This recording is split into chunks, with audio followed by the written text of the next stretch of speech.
And we are live, and Ryan will be checking if we're live or not. And we are, aye. Justin, I can't help but just pass comment here, right? I have to pull you on something. I done all the interviews all day. Yeah. Right? And then you very valiantly, and good on you, thanks very much, Justin. You come over and you said to me, Marty, do you want a wee break? And I said, well, I'm kind of starting to do the potty dance, you know, starting to do all this here. And I went. All right? So I went. Okay. And then I comes back, and you're doing an interview, but you're doing it with a very attractive young lady. Now, yeah. how did I miss out on this? Is it just your good looks and charm that's done No, it's because Ryan picked it. It was random right, selection. Right. So it just so happened that you expressed concern with me just at the very moment there was a nice young lady coming up, not some guy with facial hair. Yeah, well, the thing is that I want to show you how busy it is in here tonight, because we're stretching the powers of the internet here, okay? Right. Look out there and you can see how bad it is. Look how busy it is out there. Yeah, it's busy. It's busy. It's filling up. It's busy. Again, it's filling up. And this is the final of 3 sessions. Yeah, this is the last of the 3 sessions. Now, we've got Mark, the Cooper, has appeared up in. But do you remember last year, the only guy that was doing any manual labour, Justin, was a guy from the Promised Land, a guy from back home in Northern Ireland. And he's working away. So yeah, he messaged me during the week to say, asked me if we were coming, and told him, and he was over and it would just be to some of his family. And he's actually got an apprentice, a Cooper. I don't know whether it's a Cooper S is a word. Would that be a Cooper S? Well, I seen one, and she looks like, I don't want to be sexist. No, I know. But she looks like the girl that would jump out of a barrel at a Christmas party. Well, the thing about it is, I know there's this sort of thing about whiskey and it's all moving forward, and that's okay. People talk about whiskey drinkers, but then they talk about, the distillers and the brand ambassadors. But the actual Cooper, and we're going to have to grab her and get her over in for a bit of a chat later. We are. Because she's actually a Can Cooper. I interview her too, Marty? No. Piss off. No, but we are now moving, and I'm going to go back to doing my interviews, where it's not the young, very, very attractive young ladies. It's going to be the very hairy, stereotypical guys. I get them. I think we'll talk to George now. On that note, we'll talk to George. Come on. Hi, Mark, how are you doing? Here, give me a Good hug. to see you. Good to see you again. How you doing, my friend? How you getting on? Absolutely fine. Now, George, you grab that microphone. Indeed I shall, yes. Now, last year, you were telling us about your liqueur. Yes. And your liqueur is, again, different than a lot of the liqueurs in the main market. Yes, that, they're not massive. It's not massively treacly, sweety, awful, cloyy texture. Tell me more about your product. Well, we seem to have hit the spot where it kind of suits almost everybody. It suits girls, it suits guys, it suits old guys like me and young guys like you. guys with facial hair. Indeed, the weird beards. Yeah. And as this product has developed, we've looked at how do we serve it? How do we serve it best? And what I've discovered is that Cairn Scotch Whisky Liqueur with ginger ale and a twist of lime is amazing. So I would like you to actually try that now, if you wouldn't mind. No problem at all. You take that, and I'll take this. And if I get a glass with ice, a glass of ice, and I just pop a nice little generous dram in there like that, and I top it up with some ginger ale, and a wee twist of lime on top. And imagine a summer's day, sitting in the back garden. Lovely. Nice little bottle, wee twist of lime on top. There we go. Nice wee twist of lime, twist it on top, drop it in, and try it, right? Ah, yes. Tell me how good that is.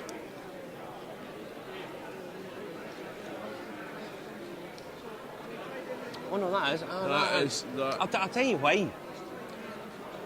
It's kind of sweet. There's a little bit of sweetness, but the bitterness, and then it's quite savoury as well. Yeah, it's got everything in there, isn't it? It kind of does in different levels and layers of flavour. The citrus, but it's kind of difficult to tell people that don't know this kind of thing.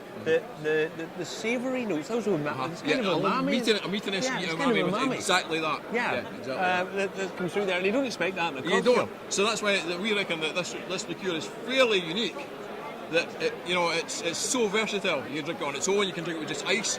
You put more whiskey on it and make it into a polished rivet. My version of a rusty nail. Right? Oh yeah. So being a coppersmith has to be a polished rivet. I've got 3 daughters. I've got 3 lovely daughters, and they use it with prosecco. So you get a nice fizz. Yeah. Yeah. I can totally get that. It can be totally a great base to start a cocktail. Oh no. So we're getting there. Yeah, I mean, last year you were telling us if you put whiskey in this, Yes. even more whiskey, Yeah, it really, absolutely. really works. Yes, it works. But I mean, this is. That's something else, isn't it? Yeah. That's something I else. mean, I'm not a cocktaily guy. No. They're- I'm a whiskey guy. You know? Yeah, they're most of them are so saccharinely sweet. Yeah, I know. Yeah. They're so, Justin loves them, but they're not really for me. Yeah. He's on a pink martini and all yesterday. Why not? Oh, Each to their absolutely. own. Absolutely. Each to their own. Very versatile spirit. Oh. However, what we also did is we've expanded our portfolio this year, and everybody loves the gin, so we brought out a gin. I'll tell you a wee bit about the gin as well. Oh, here's the gin. The Ruin gin. Okay. During lockdown, I did some family history. So I thought I was Scottish, and I'm pretty certain I was 100% Scottish.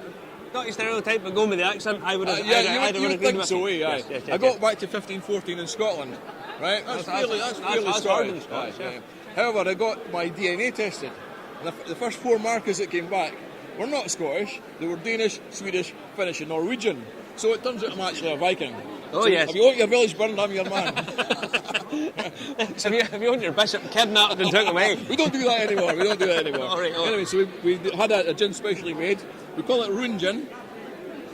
And it's not a flavoured gin, but it is infused with blueberries, heather, and bog myrtle.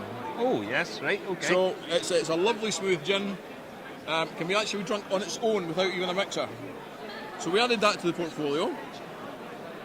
Okay. And you're very welcome to try that at some I'm point gonna give later it a on this little evening. sip. Yeah, Yep. have a nose that if you will, Martin. Well, that's very fresh. Yeah, Yeah. indeed, Very, right. very fresh gin.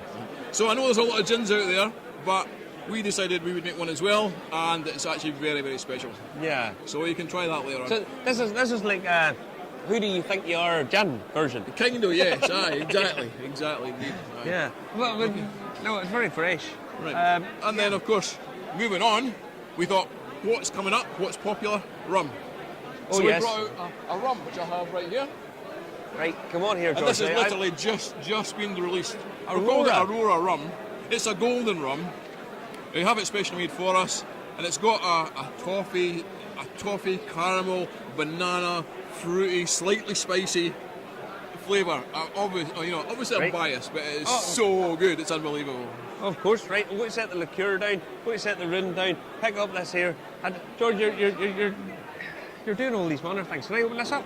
Yeah, certainly, absolutely. What? Yeah. It should be open already. I'm not prepared. No, none of us are prepared. But this is brand new. Yes, absolutely, it is. This Yeah. is your brand new rum. Hang on. It is a cork. It should just pop. Oh, very Demerara sugar. Yeah. Very Demerara Yeah. sugar. You smell the caramel coming Yeah, through there right yeah, away. And on the taste of it, it's just bananas and fruit. It's just amazing. Oh yeah. Oh, you're getting it's kind of barbecue bananas. That kind of yeah, cooked of bananas. course, Yeah. Aye. Right, Like aye. brown sugar and bananas on the barbecue. Yeah. That's perfect. it. Yeah. Yeah, it's absolutely brilliant. So we're Yeah, very lovely. happy with that. Oh yeah. We're very happy with our progress so far, and we're getting the products out more and more, and we want to get them all over all these islands. So Absolutely. that's where we are at the minute. Aye. And Aurora, the Aurora Borealis. Yeah, well, we're looking for a kind of maritime theme, and when you're out at sea, you often see the Aurora Borealis. So yeah, we gave it that name. No. So that's where we are. Yeah, George, honestly, we're going to have to run through so many people tonight. Yeah, There's indeed. so many people to It's go through. such a great show. And yeah, I mean, you're back here again this year. Uh-huh. It's been super this year. Again. Always a pleasure to talk to you guys. Yeah, I know. Well, obviously not Justin, but I can't see that. That's all right. oh no, trust me. I tell you, I have to try this drink. What is it like? You tell me. That's beautiful, George. Isn't it? I had that wee drama in the car on the way home. Oh, did you really? I shared it with Ryan, and Marty didn't get any. In Oh, the back. Marty, I'll fix that tonight for you. I will fix that for you, son. Thank you very much. No problem. Always a pleasure. Thanks a lot. I'll speak to you very soon. Thank you. Speak before we go home. Now, he's left the Aurora rum. I'll just hand that over to him. Again, there's rums, gins, all of that, all here. And George was here last year, and he stayed in touch with us, telling us about stuff that we're doing, stuff that he's been doing, and so on. Honestly, it's this whole festival has been last year and this year. It's got a real family feel to it that none of the rest of them do. It's quite compact. It's quite small, quite short.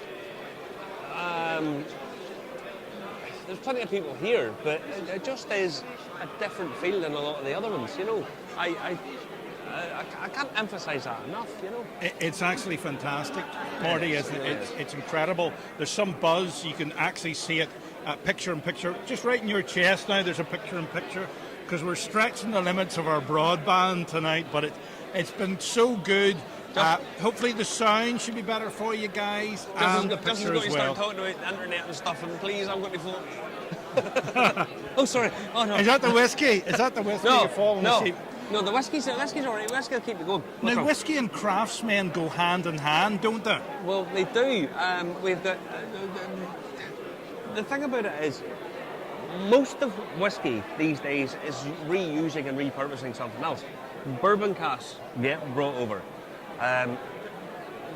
Sherry casks, and they're all used before they get there. So really want to, the only ones that don't do it. We didn't go to the graveyard last night, but we went somewhere else extra special. You'll have to watch the show to find out, all right? It's not open to the public.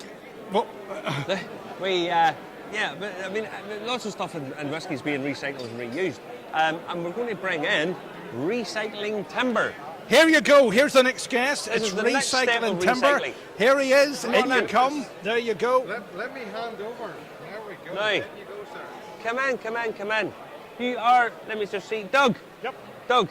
Now, I'm just after saying that most of the whiskey industry is about recycling anyway. Yes. People take a cask from bourbon and bring them over, and when they come over, they do age the spirits. Now, you can do that for so long, and then, alas, the wood has served its purpose. They're finished. And then what happens? Well, there's beginning to be a lot of interest in redoing something out of the barrel staves.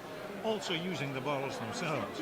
I don't use whole barrels, I just use bits. You use bits and pieces of barrels. So I start with something maybe as functional and simple as this, which comes to be a welly boot puller. Right, this is a welly butt puller. Yes. Right, explain how this works. You can do all sorts of things. Imagine it on the ground, you put 1 foot on here, and you put your other heel in and pull. So you get the boots off with clean hands. So, right, okay. So, from something that used to age the amber, the beautiful water of life, to a welly butt puller. That's how you, Doug, this is where you have took the whole concept. The sublime to the ridiculous. Yes. Yes. Yes. This is a welly butt puller. Right, what else have we got here? And then, oops, Oh, hang on. it's all right. Them up. And then something. Well, that's quite heavy, actually. Well, it's the oak, isn't it? It's a fair thickness of oak, and it makes a rather attractive clock. And I try and leave as much of the evidence of the banding, so you can still see the rust where the bands have been. Yeah. And if it's come from a very, very old barrel, there will actually be rust deposited onto the barrel stage. So I try and leave that. So Okay, yes. So it's all part of the recycling thing. I mean, it's quite heavy. You know, Yes. I know oak is heavy, but Well, obviously this is very dense oak here. if you imagine twice that length and 30 of them, that's why barrels are heavy. Yeah, they really are. Very heavy. The other thing I'd like to Okay, give me 2 seconds. I'll just set these down. introduce this is the thing that has the most expensive raw materials that I make. It took 9 bottles of gin to make this. So the corks are repurposed, so it's noughts and crosses or Noughts and crosses. tic-tac-toe, whatever you want to call it. So I like that as upcycling and recycling. Upcycling and recycling, yeah. And it's into a bit of Cupressus leylandi, which is the thing that grows to be an enormous hedge that neighbours go to war over. Oh, right. So you're trying to what you're trying to do is bring it down. All they have to do is play a wee game, and then they'll not have an expensive court case involved. That's the, So, that's the idea. Yeah. That's the So, idea. your products, you do loads of different things, lots of different things. We've only brought up a couple of Yes. 3 things. So, what all do you do from any perspective? Well, generally we sell at open air markets. So we have an 8-foot by 4-foot stall that will have about 150 different products on it. Now there might be 10 key rings, there might be 10 bottle openers, but it's a wide range from the boot cooler to clocks to games, coasters, chopping boards. The list just goes on and on. Yeah. And I mean, Steve, to get barrels, are they easy enough to get these days? You know, It varies. I don't need or want barrels. Barrels are difficult, I think. There are times there are a lot of them about, there are times there are very few of them about. Yeah. But because I'm not interested in whole barrels, I'm interested in broken ones, so that's a different market. So I get staves. And this part of the world, there's lots of whiskey about. So well, put it like this. Justin and I are going to be doing a bit of a barrel making thing here. All so right. if you want a lot of staves after Justin has got his hands on them, I assure you there'll be plenty of them available. But now, where do people buy this kind of stuff? Where do they get your stuff at? I sell here in Aloa at the open air market on the first Friday. It's an all-day market outside, and then at a local farm here 2 days, Saturday, Sunday, no, second Saturday, Sunday, and then the last Saturday, Sunday in Tillicootree, which is where I currently stay. So it's fairly local that we're selling. Excuse me. And you never know what's going to sell, and one week something will sell quite well, and then the next week you won't sell any again. So it's like knowing what is going to be the favourite whiskey in here tonight. It's in the lap of the gods. But you meet lots of lovely people. Yeah. And that's what it's all about. And we get a lot of ideas from customers who say, have you got? No, but I can make one.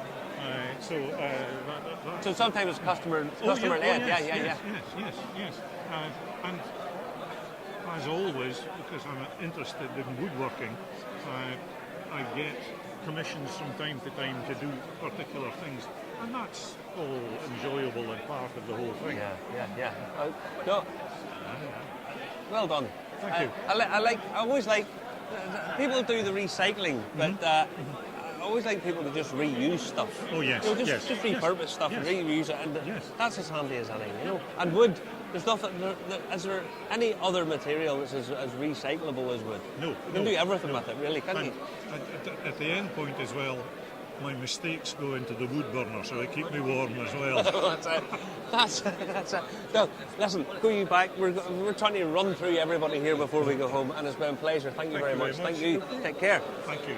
Do you want to go out that way, my friend? No. Well, you won't believe who is next at I Morley. will believe.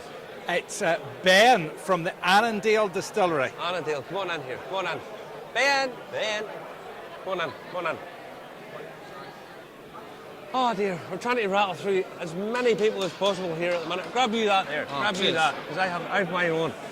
Now, Annandale. Where is Annandale? So Annandale is based in Dumfries and Galloway. So from here, a bit deep south, just on the border. So as if you're going towards the Gretna Green sort of area, take a left and we're in a small town of Annan. So southwest Scotland. Southwest Scotland. Yeah. And right. Your distillery is it's a little bit different. Right, tell us about the distillery. Tell us about it. So essentially, we were here last year, and it's great to be back, first of all, so thank you for having us back. Oh, no problem. Fantastic venue, fantastic people. And essentially what we are doing is we are based in southwest Scotland, and we are basically doing single malt, single cask, cask strength whiskey, and that is our main USP, our main focus line. But between the two bottles that I've got here, essentially we're doing one that's unpeated, called the Man of Words, that is dedicated to Robert Burns, hence the lovely quill on the bottle. Yep. And we've got the Man of Sword, which is dedicated to Robert the Bruce, hence the sword, and that is our peated, smoky version of our whiskey. Okay, yeah. And I bring these two bottles here specifically because, well, it's quite humbling because we've just won an award for these two bottles, the International Whiskey Spirits Competition, and the Man of Words STR Burgundy got a gold, 95 out of 100, and the Man of Sword won the silver, so the second prize in that category. Yeah. So very, very proud to have them here today. Absolutely you are. I think you're a fairly recent distillery. You're not. You are not old. No. When did you open? So we opened in 2014, but the distillery dates all the way back to about 1836. So basically, I like to call these the Lazarus brands. They've all sort of risen up out of the grave, you know. But I mean, being you, having everything coming back onto the whiskey scene is just something. It takes a lot of effort and Yes, so on and so forth. honestly, it's how can I put it? It's a project that never ceases to amaze me. Honestly, every single time that you think we've got everything nailed down, we've got everything right, the world will throw you a curveball, and you just got to be willing to adapt to it. And Annandale is certainly doing that. I mean, we're only about 8 years old, and we're making some massive headways in the whiskey market, in the whiskey world. And it comes to a point now where I say to people, "Have you ever heard of Annandale?"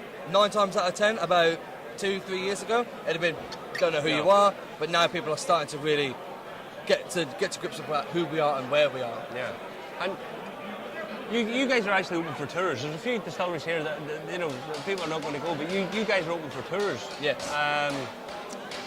So essentially what we do is we never close. We're open 7 days a week. We go from 10 a.m. to 3 p.m. Every single day, of course, apart from Christmas Day, of course. But you can still turn up if you want. You might still get a free dram. Who knows? Maybe. And we are flying. I wouldn't say we're flying the flag for the Lowlands, but we want to bring great tourism. We want to bring great experiences to the southwest of Scotland. It's a sort of a region where people tend to pass by, and they start to go up towards the Highlands. But if they can stop by us, then well. If you want to stop by you guys, what is your tour offerings? Because I know your partner here today. She's a guide. I always like to get talking to guides because guides kind of know how things actually work. You know. Yeah. What is your tour offerings? So the classic tour that we offer gives you an hour-long distillery tour. So you're meted by your tour guide. You get a lovely lanyard and a little snippet that gives you. That you take away with you, so you're not left out, you know, that's all for you to keep. You get a lovely eco-friendly pen, and essentially you get 5 single cask strength drams on the tour for as little as £18. And what I mean by cask strength, and because we are such a young distillery, most of what you'll be drinking is ranging from 58 to about 60%. So maybe it's advisable to have a driver with you. That's 62%. This one. This is 62%. Yeah. You're a man of few words after a few of these. Like that's. Your words make me a bit garbled. You're a man of many staggers, I'd imagine. Yeah. Man of many attempts at words. But yeah. So as I mentioned, the specific one that we've got here is the STR Shaved, Toasted and Recharred Burgundy cask from northern France, and I'm very humbled and I'm very proud of this dram because I helped develop the tasting notes for it, and it's been probably our 6th edition of the cask so far. It's always been successful. It's our best seller, and rightly so, it won the gold medal. Yeah, that cask strength, that's tasty. Like it is tasty. Put hairs on your hairs. It does need a touch of water. I think. Of course, yeah. I think. Well, the good thing about Annandale is that we don't add any water to it, so we allow the person who's ever enjoying our dram to add as much water down to their own specifications. That's up to them. Yeah. Yeah, exactly. I mean, this. I do like actually the presentation. I like that lovely gold feather down the front of it. It's quite nice. Yeah. I think Robbie Burns will be very proud of us. Yeah, Robbie. Oh, sorry. Yeah. That's the English out of me coming I know. out. Whereabouts in England are you from? I'm from Birmingham. Birmingham. Yeah, I knew that was coming. Oh, it always comes out. Honestly, you have to do the Birmingham. No, There was a fellow walking around with an Aston Villa beanie on the other day, and I refused to serve him. But he got a drum off somebody else, I'm sure, on my team. yeah. Oh, aye. No, I was looking at the football. Ryan's been very quiet. Ryan is a Liverpool fan. Oh, I can imagine. Yeah, they were running 1-0. Yeah, and we then were they could be at supposed 4-1. I think he'll be having a few drums there. Swallow that pill. Much as this. So that is now retailing in the shop here at $85.95, as well as the distillery itself. 62%. 62%. You get a fair bang for your buck. Yeah, I mean, the good thing is about Annandale Distillery whiskey is that it's not like your run-of-the-mill sort of supermarket brand, because we never want to put it in supermarket as such. But I'm hoping that the fact that the high price will stop you from drinking it as quickly, and also the high ABV will also have that effect as well. So you start to enjoy it a bit So you're trying to get away from selling it. That's more for me. yeah. No, but yeah, really, really well worth Thank you. doing. Thank you very much. No, it's And my absolute pleasure. It's great to be here. Thank you so much for hosting and, us. I hope you enjoy yourself. Hope that goes well for you. Take care. Speak to you later on, my friend. Hi, where are we going now? Who are we getting now? Well, What are you doing? they haven't weighed in yet because it's frenetic here and it's got really busy. If you want to have a look out there and see, folks, how busy it is, this is the third and final session of Clackmannanshire second year of the Clackmannanshire Whisky Festival. I'm looking for people to work for this. I know. I'm exhausted. We'll have broadcast the equivalent of a royal wedding soon in terms of hours, because we've actually done about 6 hours at the minute, and we've got another 3 to go. Another 3 to go. And you know what I'm going to do, Justin? We're going to go on the stage very shortly. Are we? And you know what you're going to be doing? Manual labour. When are we doing it? Whenever you like. Should we do it now? I think we could have a wee run up there, yes. And I'll see if I can get some sweat in your brow. Okay. Some strength in those limbs of yours. Okay. We'll go up and see our Mark. Will you go up and see, and I will switch to the other mic.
Julie's coming over to me in a month's time, and she's going to be with me for 4 months. I've tours to do. So, here we go. I'm doing that. She's going to be doing some other stuff. We'll turn the camera around. You should be able to see us very shortly. Marty, here we go. We can see us. We are live, and I'm going to be doing some barrel work very shortly. Yeah. And I'm going to do the commentary while Justin's doing a bit of manual labour. I swear to God, folks, this will be well worth. Record this. Keep this on. Justin. Go down the steps and check we're in stadium there, all Right, I'll do all that. I'll do the. Just hardcore. Go on, John. Hard as nails as our Justin. He's going to be doing work. Oh. Now, Justin's going to be doing some manual work. right. He's never done this before, so this could be something special. Pull that back this way a wee bit. Aye, so he's just getting his apron on now. It is. I'm going to pull it up and put it up higher so that we can see better. Right, I don't How's know where that? he's going here. Now. Yes, Need it higher again. Justin's well in frame. Higher Yep. again. Higher again. We're up higher again. How's that? Leave it. I'm having to do everything at once here. So How's I that? don't know. Aye. Not too Just bad. you go up there and stand up there. There we do go. as you're told. So, 100%. Right. 100%. We're ready Green to for go. go. I need a pair of gloves, yeah. So Justin's with Mark here, and he's going to be doing this, blattering away A at big the hands. thing. A big hands. I'm going to move that back again. A big hands. To where Big it was. hands indeed, yeah. Aye. Now, Justin has never done any manual labour at any point in his life before. The last time I phoned Justin up one day and he says, "You'll not believe this, I am engaged in manual labour." And what he meant was he was holding the ladder while his dad done some work. Justin broke into a sweat while that was going on. So this will be well worth watching. He has zero hand-eye coordination. I am expecting him to lose at least a thumb. Number one, it'll sit here. And knowing Justin's luck, if this cask is ever actually used in whisky production, he may bankrupt Scotland. All right. Because that's kind of what he does. All right. And your hand, right? All right. And always keep your pressure with this hand, pushing it under your side. Okay. Good. Yeah. He's Good. coordinating something going in between his legs. That's not for the first time that's ever happened, to be honest. Pull these into you like that, Right. right? And then try and lift them and spin round. All right. I've been looking forward to this for about a year and a half now. Now,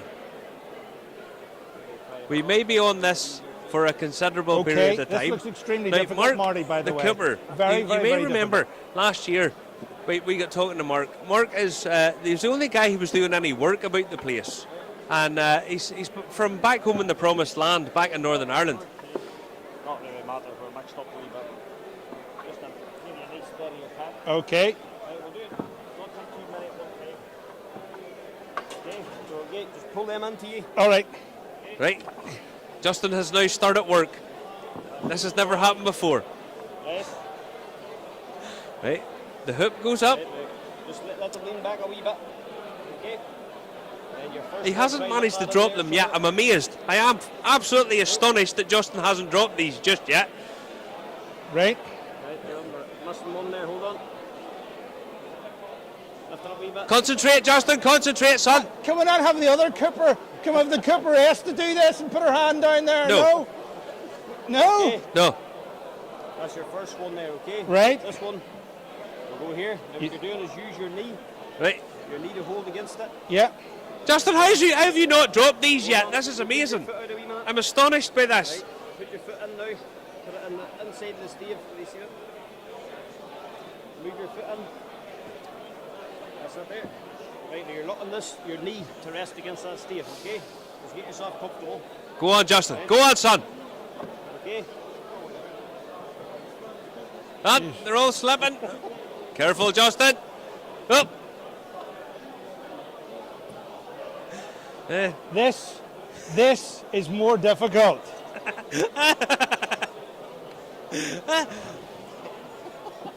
Mark, please don't ever use this cask. This may poison about 1,000 people if Justin has worked on it. This is one of the most difficult things I've ever done in my life. Aye. Right, just watch your hook now. It's starting to lie down, so just slide that end up a wee bit. Right. Okay. Okay, keep it resting on you. Right. Yes. Justin, if you can make this cask, I'll buy you a fish supper later on. How's that for a deal? Graham, you want to watch this? This could be the cast that bankrupts Scotland. Come on up here.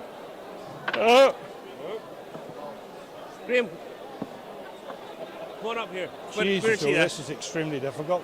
Right, I'm joined here. I'm off camera, but I'm joined with Graham, who's running the show here, and we're watching Justin doing manual labour. Right, This so is not, you hold them all Justin's like never that done there. this before in his life. You're at the Oh. So look at the concentration. And this hand should be there. Right. Oh yes, oh trust me. Is that like a mouth?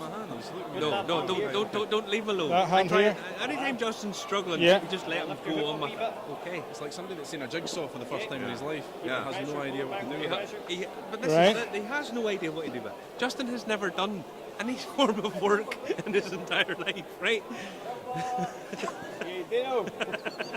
No, the hand's over so Steve. He's starting to break. Fucking getting cramp on my leg. He's starting to panic. Getting cramp on my He's leg. starting to panic. Come We've on, got a massage third- my leg. third set of hands coming up. Come on, get her up here to massage my leg. We've got three. That guy's trying to get a day off. Right. And he's back know. in. He's back in. So now, Justin has actually employed the services of two Hold on. professional I coopers. feel like I'm flying Concorde. Try and sort out Justin trying to do it himself. Right, keep her lat, Justin. It's all right. It'll only take about an hour and a half. Alright. Right. Okay. Right, dude, Yeah. you just keep firing them over. And Right. listen, Todd, leaky that cask at the minute. Not really. Not really. Not really. No. Oh, wait, Right. wait till you see him swinging a hammer. This is going to be Right. amazing. Keep that back for me. Right. All right. Okay. All Put it like right. this, to make one cask, it takes Justin Right. and How- two professional coopers. how to do you, try and how do you sort it keep out. them? Right, and then. Wait till you see whenever it's finished. Ah. Oh, this will be something else.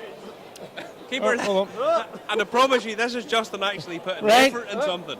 Right. Right, Right, we'll keep try, that one tight. try. Right. You pull your side tight, push Right. your side. Let's try. Keep straighten her up lit, a Justin. bit. Hold on to your son.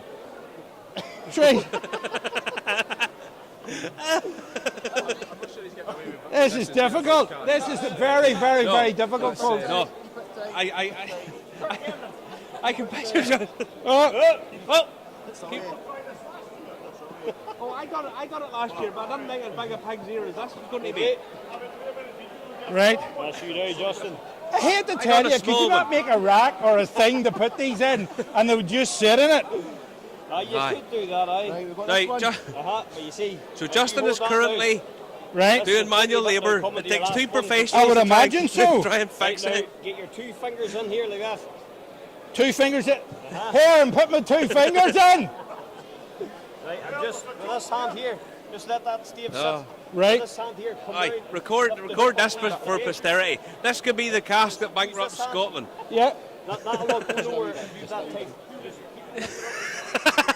Right, Justin, hold on to that. Right. Right.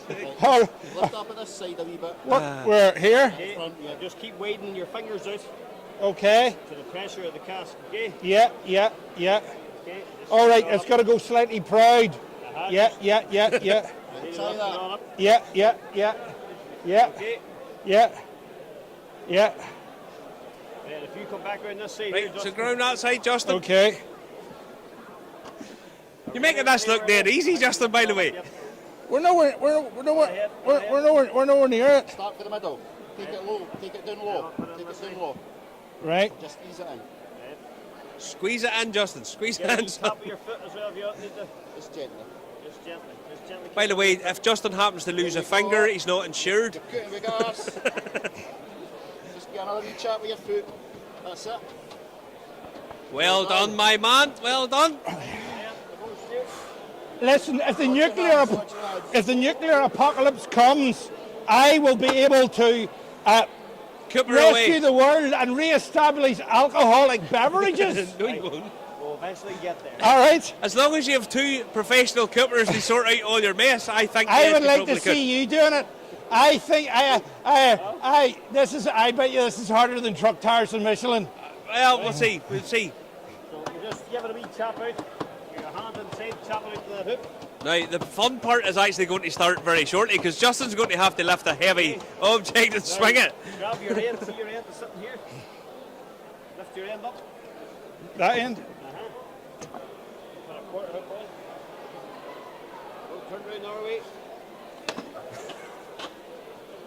I know.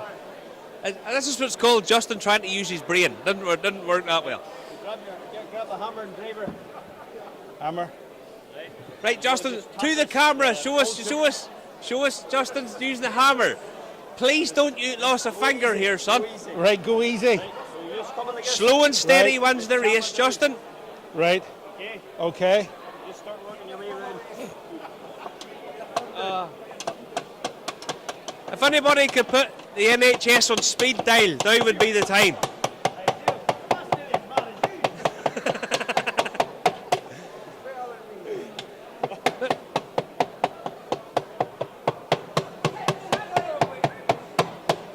Am I going the unlucky way? Hold on. Stop there. Right, Louise here. Right, now we're getting actually a professional. We're getting somebody actually knows what they're doing Hammer here. like that, your driver like that. Yes. Just go down like that, okay? Now you hear the difference. You hear the difference in this. This guy's a pro. Right, Aye. So you're looking to have the angle go down the way. Right. You were like that, you were hitting the staves in there. Okay, right. So, You just chat that on a wee bit. right. Oh no! For comedic value, we want Justin to have himself in the thumb around.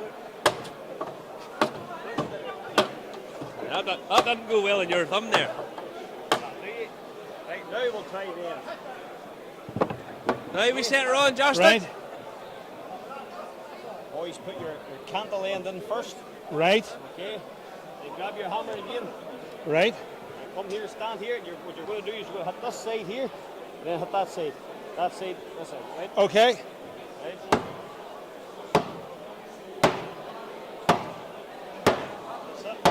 Oh, Oh yes. I thought he was going well there, and obviously he didn't let me down. So that's all right.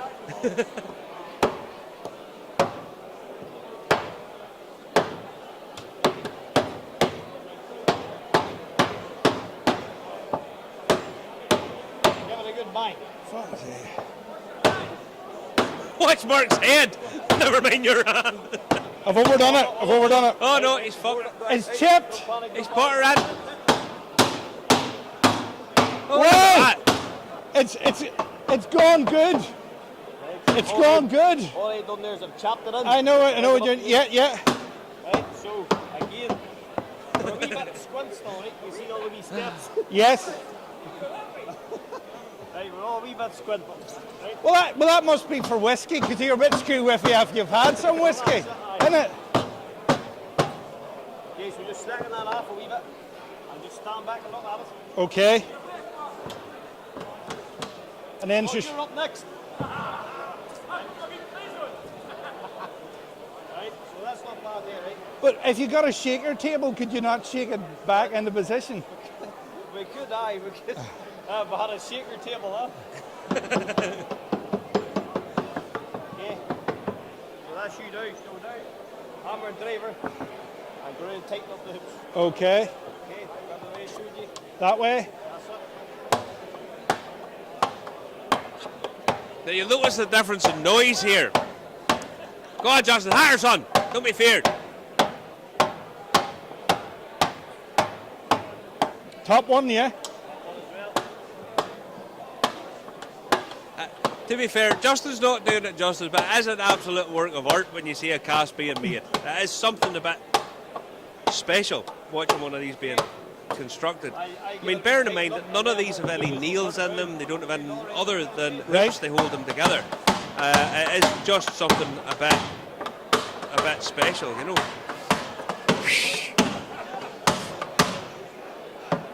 Right. Now, if anybody knows where there's a defibrillator whenever Justin actually starts doing the hammering, if you could just let us know, just in case. Try and get your bullshit on. Oh, no, we'd rather let Justin do it.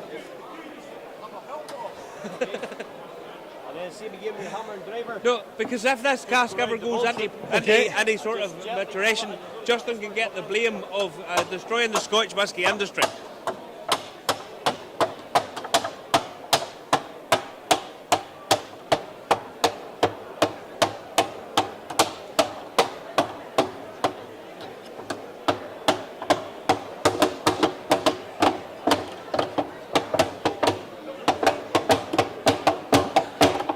Bloody hell. Right. And Justin's out of breath. Absolutely shy. Now, how many of these barrels would you make a year? Justin, you all right, son? I'll probably do Does anybody know CPR? ends in a night. Uh-huh. Roughly 80 to 90. Put the ends in. I'll say with the eyes, we're leaps and bounds ahead, so we're throwing the ends in. Once we go through the fires and all the rest, the ends in, so it's really, really fast. I mean. So you're really doing a week then? That would be What would that be in a week? a few hundred. Oh, Easy. God, that's some manual work. How much do you earn? Oh, not enough. 50, 60, Never 70, 80,000 pound a year? The Cooper strikes about you having, and I don't earn enough. I'm doing myself because obviously with Dino and Rachel and some of the other apprentices that I have, it gives me a wee break. You mean, All right, I'm that's teaching good. them the skill, you mean? So, All right, good. right, so again, quarter Right. to it. Okay, I'll just tap that one a wee bit.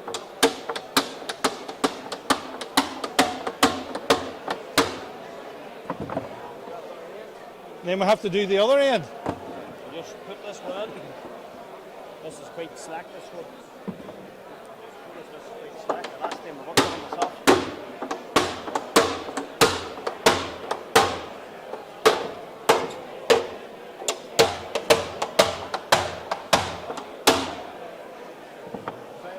Right, now Justin, now you've got a bit of experience. This should be easy for you this time.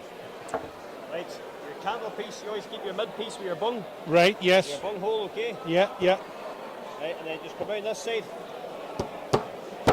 Oh, There you go. piece of piss Easy as now. pie. Piece of Easy as piss pie, now. folks. Mark, you've got another apprentice, son. You've got another one. That was the slack hole, so it was very easy to get into. No, don't worry. Leave your space for it. It's all right. Nobody will notice any difference anyway. There you go. Go up, go up.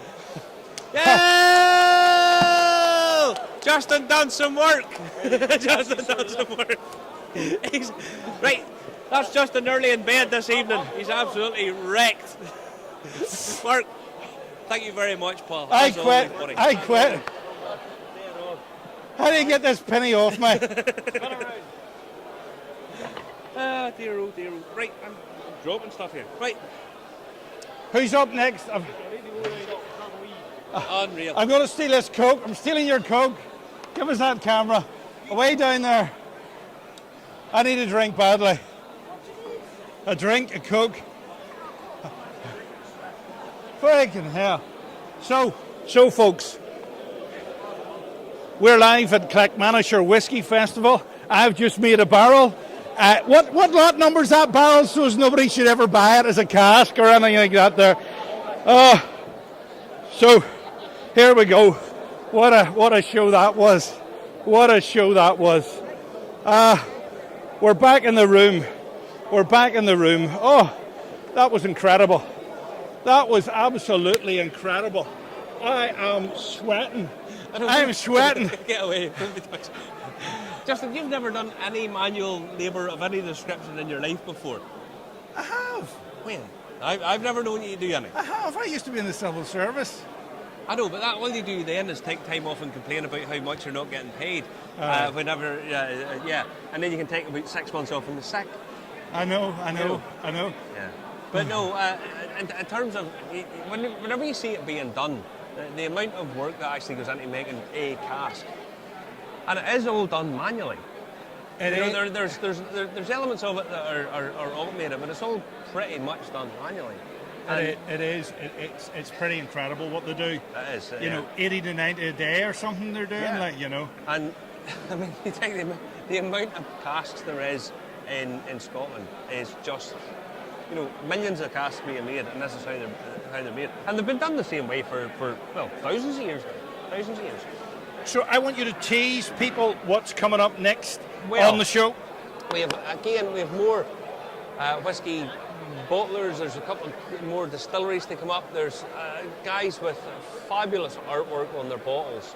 And we're just trying to get everybody, because as you can imagine, all these kind of things, whenever you're doing it live, there's people running about and doing various bits and pieces.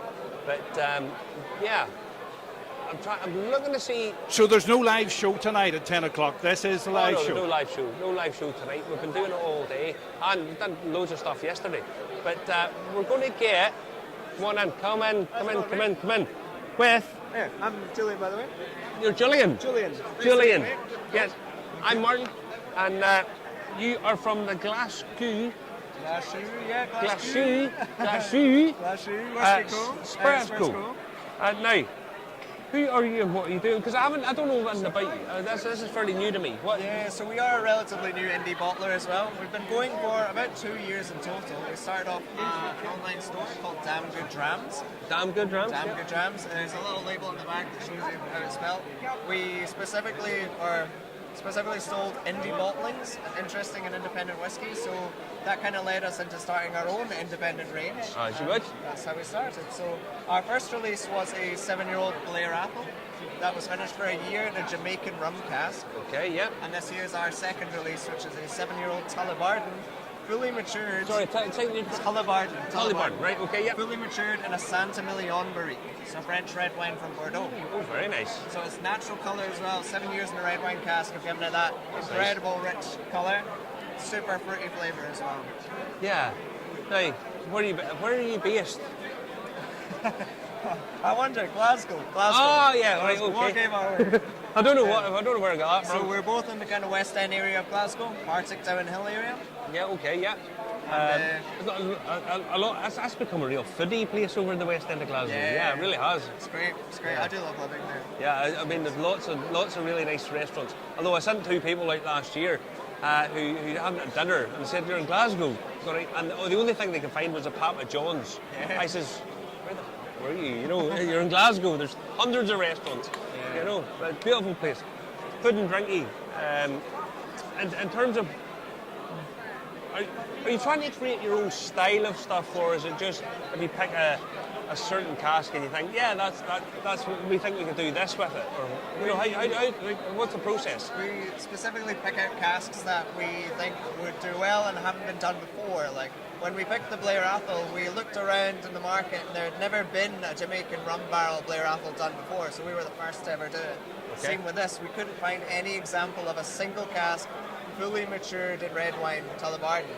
So it's the first there's ever been. Yeah. And that's kind of the stuff we want to do. We want to bring new stuff, new interesting, unique indie bottlings to the market.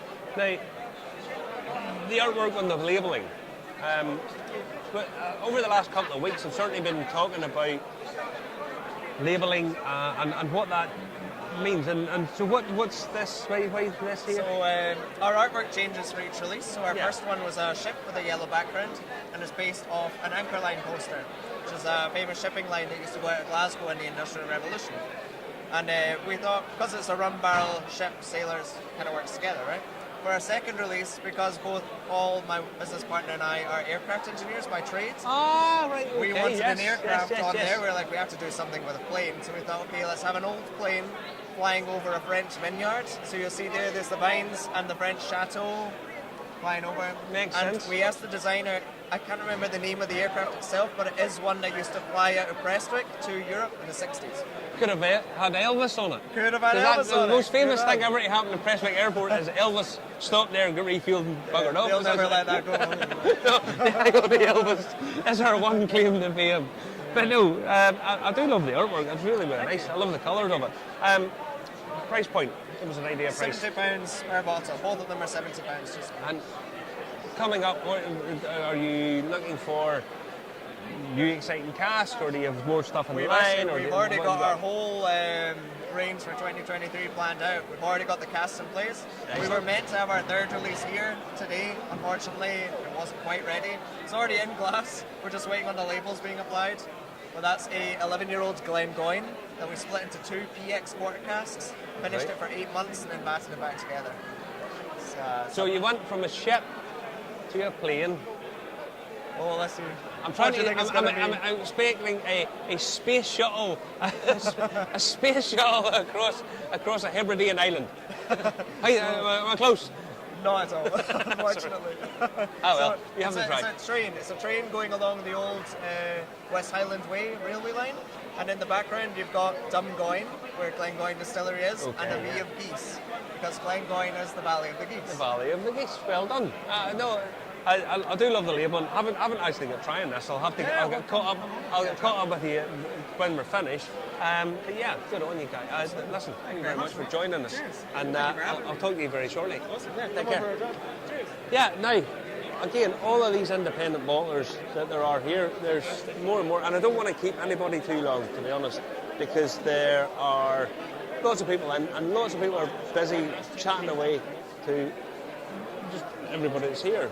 And again, small, nice family feel to this whole thing. It's not the big shows that are all of the guys that you hear or see and all that from all of the various distilleries that are, I mean, some of the mega guys. They've everything here from just an independent tour guide to guys who do a bit of woodwork around Aloa to the charity stuff to, just it's a nice feel to it. It just has a really, really nice feel. But yeah, there's a couple of people I want to really get chatting to. And give me 2 seconds. Okay, we're live on Irish Whisky Review. I'm Justin McCartney, one half of the Jew, who you can see live every Saturday night at 10 p.m. We're going to talk to a lady who is training to be a cooper now. Now, I'll put that one, Justin. Leave it with me. You'll not believe who we've got now. There you go. We have, come here and see this. This is an apprentice cooper. Rachel, Yes. you are training under Mark. How do you do? Now, you've had to endure watching Justin do some work, and I know this is nothing that he's ever done before. No. But you are training up to be a cooper. Yeah. What made you become a cooper? Oh well, I've always had an interest in like woodwork and things like that, and I used to be an operator within Diageo, and I always loved like watching the coopers and that like do their job, and yeah, so I just thought I'd try it and see how far I would get. So I was lucky enough to get the apprenticeship. So yeah. Well, we talk all the time on the show, and we like to try and promote the fact that women in the industry. Yeah. And we always talk about women drinking whiskey, and we talk about women being blenders and all this kind of stuff. And now it's one of the things that nobody expects. Nobody even talks about a women actually doing the coopering and stuff. Yeah. And there can't be too many women coopers in the country. No, there's well in Canvas there's only me and one other, Angie. So she's fully qualified. So she's just qualified this year. Well, the end of last year, sorry, and I'm now the baby. You're the baby. So, yeah, you're the baby. but there is more and more women coming into the industry. Doing my tours and things like that. You do see more and more women, wanting to try it out and see. But Cooper-wise, that like from what I know, there's very few and far between that there is. But it's nice. I was so whenever Mark came in and I met him again, and he was such a nice guy. Yeah. And he said, "Oh, these are my 2 apprentices." And I actually sort of looked past you. It was such an ignorant thing for me to do. I looked past you, and then he said, "Oh, and her." Yeah. And it was like, my God, excellent. It's so nice to see women coming through on all levels of the whole thing. Yeah. Yeah, I spoke to a lot of women and even young girls like in schools and things, because we've done talks about the industry and things, try to get more people, young people on board and to show how good the company is. I spoke to a few young girls in Larwood High actually recently, and one of them had applied for a job as an apprentice. Excellent. And I've seen her at the Q&As, so it was good to see like faces and like know that what I was saying is obviously reaching out to young women. And, honestly, I thank you very much for coming and saying hello to us as well, because it's nice to see all of that sort of diversity and people getting interested in not the stereotypical stuff. And someone said to me yesterday, there's a lot of women here. Yeah. As if it was something alien. Yeah. And there is still that sort of preconception, and I know it's sort of a bit of a sort of mild prejudice that people do have. Aye. But you're changing that. You're I part hope of so. it. Try to show that it's not a scary thing to get into, you know, like it might seem like a manly thing to, you know, whiskey and whiskey barrels and, you know, like quite manly and things like that, but, you know, it's not a scary thing, and women have just a chance to you know, go far with it. Absolutely. Why wouldn't you? I mean, to be fair, Justin almost made a cask. He did almost break down and have a coronary heart attack. He's broke into sweat. The sweat is still on him here. I mean, he's standing beside us and you can't see him. He is actually sweating with the whole work. He's having a drink because he's absolutely wrecked. But, I mean, you're doing this for a living now, and how long's your apprenticeship? 4 years, so I'm halfway through my first year, so I'm still relatively new, but yeah, it's a long apprenticeship, but it'll be rewarding when I get there. So whenever you've got Mark doing stuff, I mean, he's so good, and obviously he's from back home in our part of the world, so I mean, it has to be good, you know. Well, that's it. Yes. Rachel, thank you very much for stopping with us, and honestly, keep up the good work. Let us know how you're getting on. Mark will keep me up with you anyway. Thanks, love. Thank you very much. Cheers. So there you go. When people talk about women in whiskey, they're always talking about women who are doing the blending and women who are doing distillers and so on and so forth. Here's a girl doing the coopering. As Justin discovered, it actually requires physical work. And he's sort of sweating a bit. But no, that's every bit is important and every bit is influential and hopefully recognised as such the whole way through the industry, you know. Now, here's a couple of guys. We have actually a new gadget coming up. What do you mean new gadget? This is a gadget. Look at this. Look at this gadget. Look at this. What gadget? What are you on about? First of all, before even whiskey comes in, can I present this? Our beastie. This is absolutely This gorgeous. is the beastie. Gorgeous. This is the beastie. Pictish beastie. Now, if Probably get in trouble with we last year we were at the where was it, Rassie, and Rassie said that there's two things they do in Rassie. One, go to the distillery, and number two, go and see the Pictish stone. Well, we can't go to Rassie and bring the Pictish stone, but the Pictish stone has now come to us via How's it going? Fife Nice to Whisky meet you. Company. You all Oh right? yes. Now this is the wee beastie. Yes, this Explain this. Explain So this to it's us. our Pictish beastie. Oh, should I hold this or do you want to hold that? I'll take that. You take that. Cool. People bring up Yes. malls. Very nice. There we go. Right, it's our Pictish beastie. I probably can't call it a wee beastie because I think Ardbeg did a whiskey called Oh, yeah, don't worry called the about wee them. beastie. Don't worry, they'll sue us, not you. Oh, they'll sue everyone. It's fine. Don't worry. But yeah, this is our Pictish beastie. So it's basically because our founder's dad, when we started Fib Whisky, was the go-to guy who was like the expert in Scotland on Pictish stones. So he was like, he had a. I've got the beastie on there as well. I'll move that around. So basically, he was the go-to guy on Pictish stones. So he basically went round and drew them all off the stones. And so this is a symbol that appears basically on a lot of them, which is what we based our logo out of. Right, I'm going to set which this down. you can probably see. So no one quite knows what it is. It's like some people call it a sea elephant, or like some people think it's Capricorn, like but we just call it a Pictish beastie, and we've based our styling on that. Which you can kind of see like through the bottle as well. See the kind of the weird lines. Those are like. So it's Ogham is the language. It's like the Pictish language. So it does say the Fife Whisky Company technically, but no one can read it. No, I think it looks really cool. Aye. No, it does. It looks really, really, really cool. Aye. But that was our wee design influence anyway when we started off, and we only started on October last year, so very Wow. new. And who is the company? Who? So it's mega tiny. It was just me that started it with another. It was started by a chap called Aidan Burt and myself. Sadly, he's no longer with us. He passed away. So it's now just myself that does it. And I do whiskey's flying all over the shop. But it's just me that does it with my brother and my wife helping out, doing bits and bobs like festivals. But no, it's just a bit of a one-man band at the moment in terms of yeah, me chasing my tail, running around Scotland. And you're sourcing casks and bottling, you're independent bottlers. Correct. Yes. So explain exactly what it is you do. Yeah, for sure. So I mean, I'm sure everyone kind of knows what indie bottling is, who watches your your channels and stuff like that. But we basically buy casks from a range of different distilleries, and then what we do to try and be a wee bit different, like a bit of a unique selling point, is when we get a cask from a distillery, we'll basically bottle half of it exactly as it comes to us. So that'll be it. No messing around. We'll just bottle it as long as it's not bad.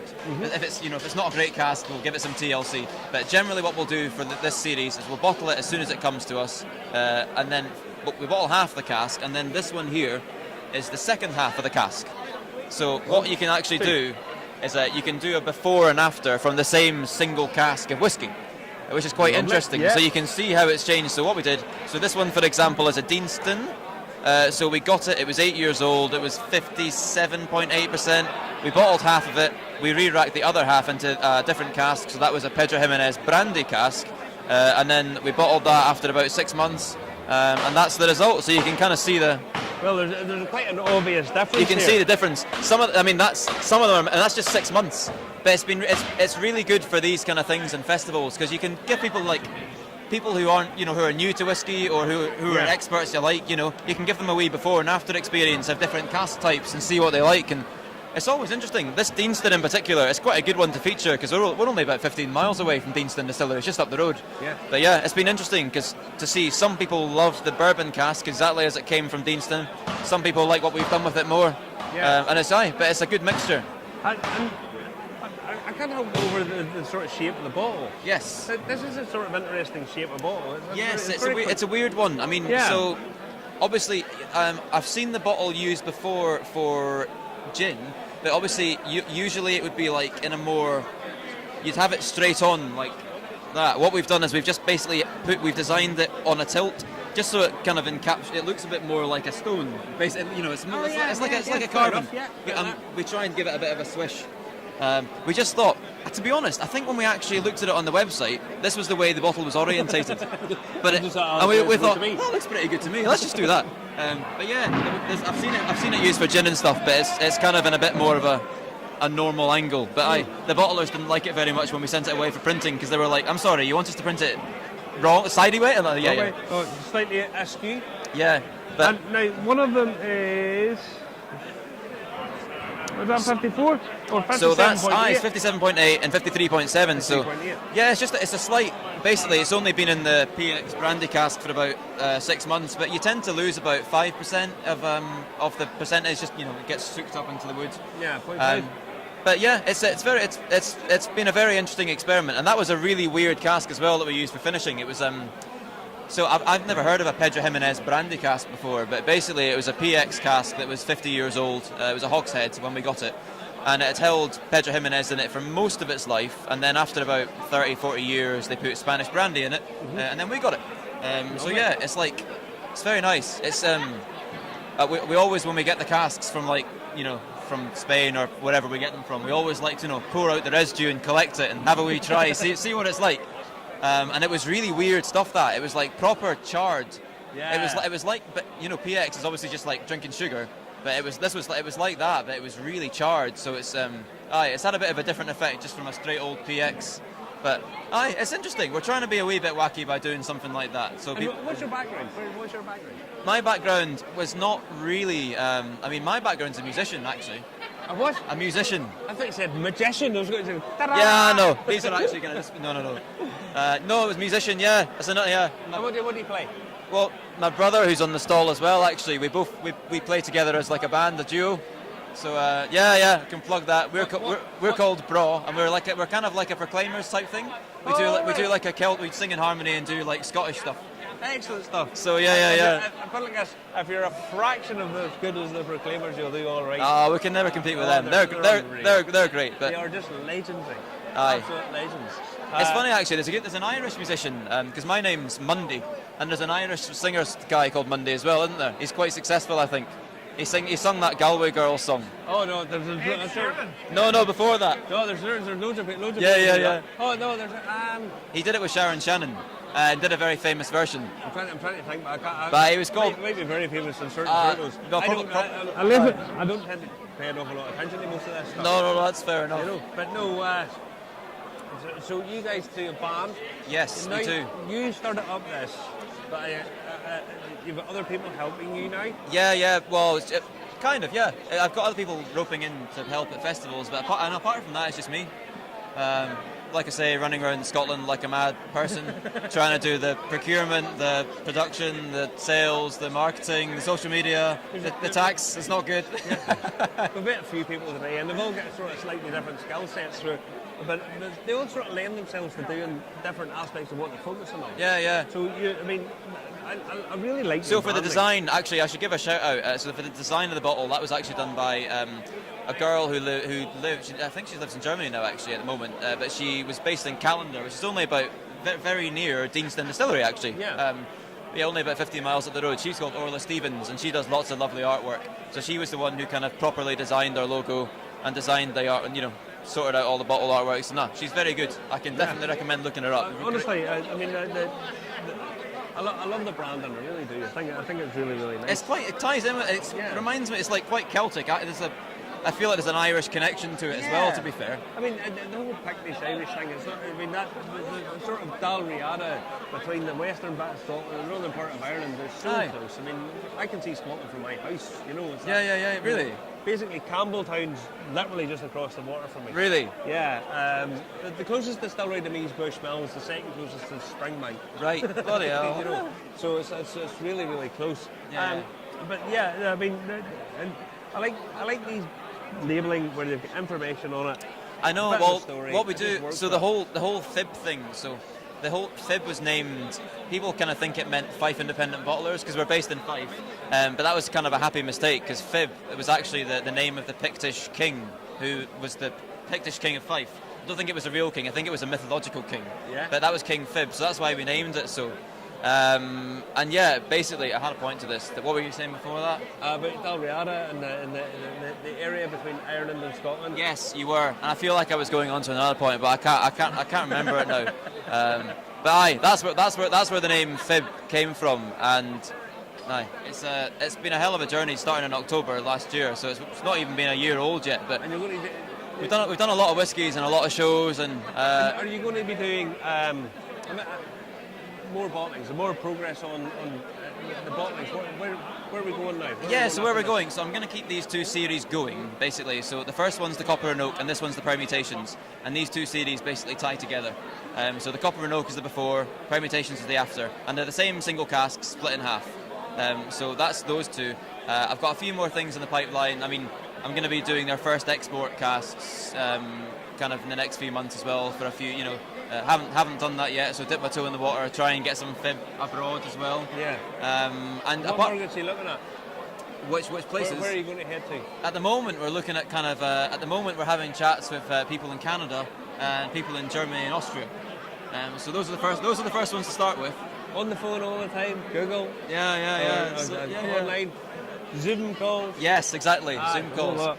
So that, and then basically, so we've got the next lot of casks on the go. We've already split them up, and we're already finishing off the second half and some sherry casks.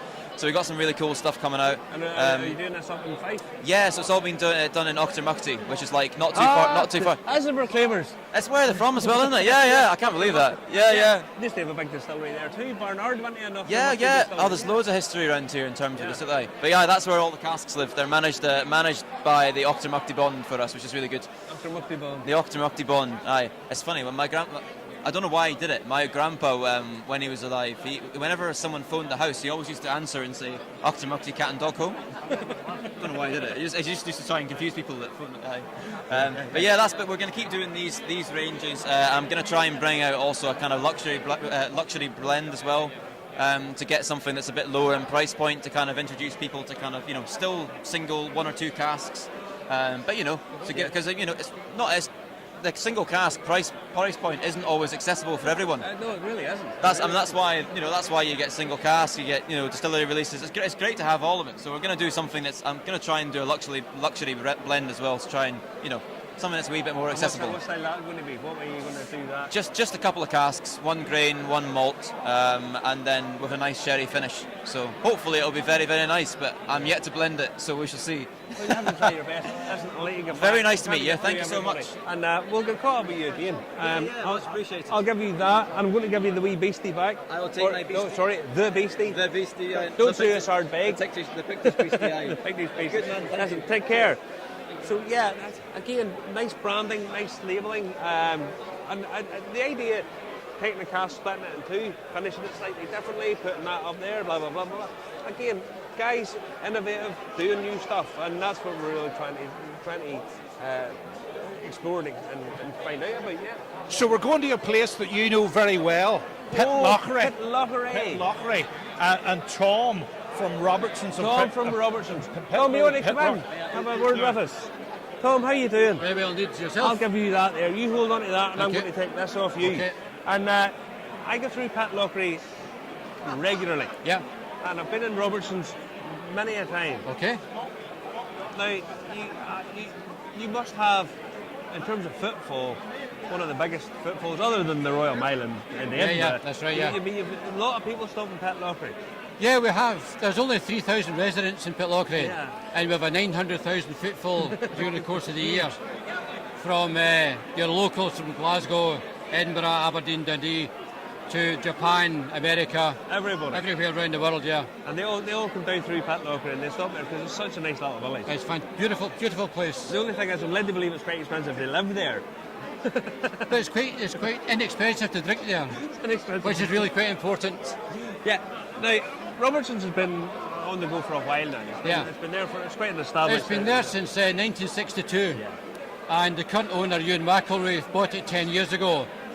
And it's now, we'd probably describe it as the number one whisky destination shop in Perthshire, and probably one of the biggest independent shops in Scotland. It must be. With it, not only does it have a huge range of independents, including our own bottling incognito, we have Hunter Lang, Douglas Lang, almost any small independent, Finn Thompson local distillery.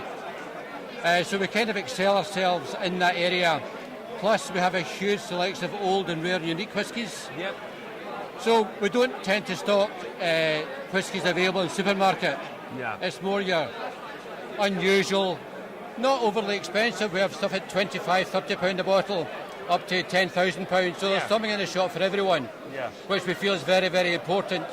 From the casual drinker to want to open a bottle that night, sit by the fireplace, or somebody who wants to invest some money and enjoy it whenever he wants to enjoy it at future dates. Something to take home with them for a tour that they've done really well, you know. Yeah. Now, very close to Pitlochry, there's a couple of really good distilleries. Yes. Edinburgh Yeah. is, picture perfect. Beautiful. It's a beautiful part of the world. It really is, yeah. Edinburgh's picture perfect. They're not even open now for tourism at the minute. No, very, very sadly. I hope they don't. And I don't criticise them too much, but they've just recently signed a contract for the bulk of their whisky to go to Germany. So they've delisted quite a number. So we only have the Edredale 10-year-old, the Balakan and the Caledonian 12-year-old. Beautiful whiskies. And we have them in Robertson's and Pitlochry. Yeah. You can't get them in the shop. Edredale, it's closed. And we also have our own cask for the Blue Rathel distillery. Yeah. So most of their whisky goes to Bell's for the blended, but we have our own Blue Rathel casks, cask strength whisky in the shop. Yeah. Well, Blair Athol, if you haven't been to the Blair Athol distillery, it is beautiful. Stunning. Beautiful place. Yeah. And I have a real fondness for it because when you go there, the tours are exactly what they do. They do exactly, the timings are spot on. It's a lovely place. Yes. And Pitlochry is a gorgeous little spot. It is. I have a real fondness for the Athol Palace Hotel. Yeah. I stay there regularly during the summer season, and I just love the whole place. It's a beautiful vibe, lovely places to eat there. Yeah. Matty's up the tea room. You're right, it's a great destination, It really Pitlochry. very much understated. It has great hotels, great restaurants, some really good pubs as well. Oh, the one at the mill. What do you call the one at the mill? The old mill. The old mill. Yeah. I'm trying to think. I thought there was a different name to it. The old mill. Yeah. I was up in there watching football. Oh, Yeah. brilliant place. And we have the tasting room in the shop as well at Pitlochry now, so you can come in, book a tasting. Gin, we have our own gin. We do gin tastings, we do cocktail classes, we do whiskies. So it's really it's a good added attraction to Pitlochry. Yeah. We're very pleased. So this is your own range, is it? No, this is the Hunter Lang independent bottler. Oh, yep. Sorry. We don't have any of our own whiskies here. We're here really to support the smaller independents who are at this phenomenal whiskey festival. I mean, you have it's to admit, fantastic. The way this is, a lot of the smaller guys, some of the different guys, some of the things that you've never heard of, new people, all that kind of stuff. In a place that is of actual proper historical, in terms of whiskey production. Exactly. I mean, it exactly. is a It's great history. Great history in the place. And it's great to see the small independents coming along rather than your Diageos.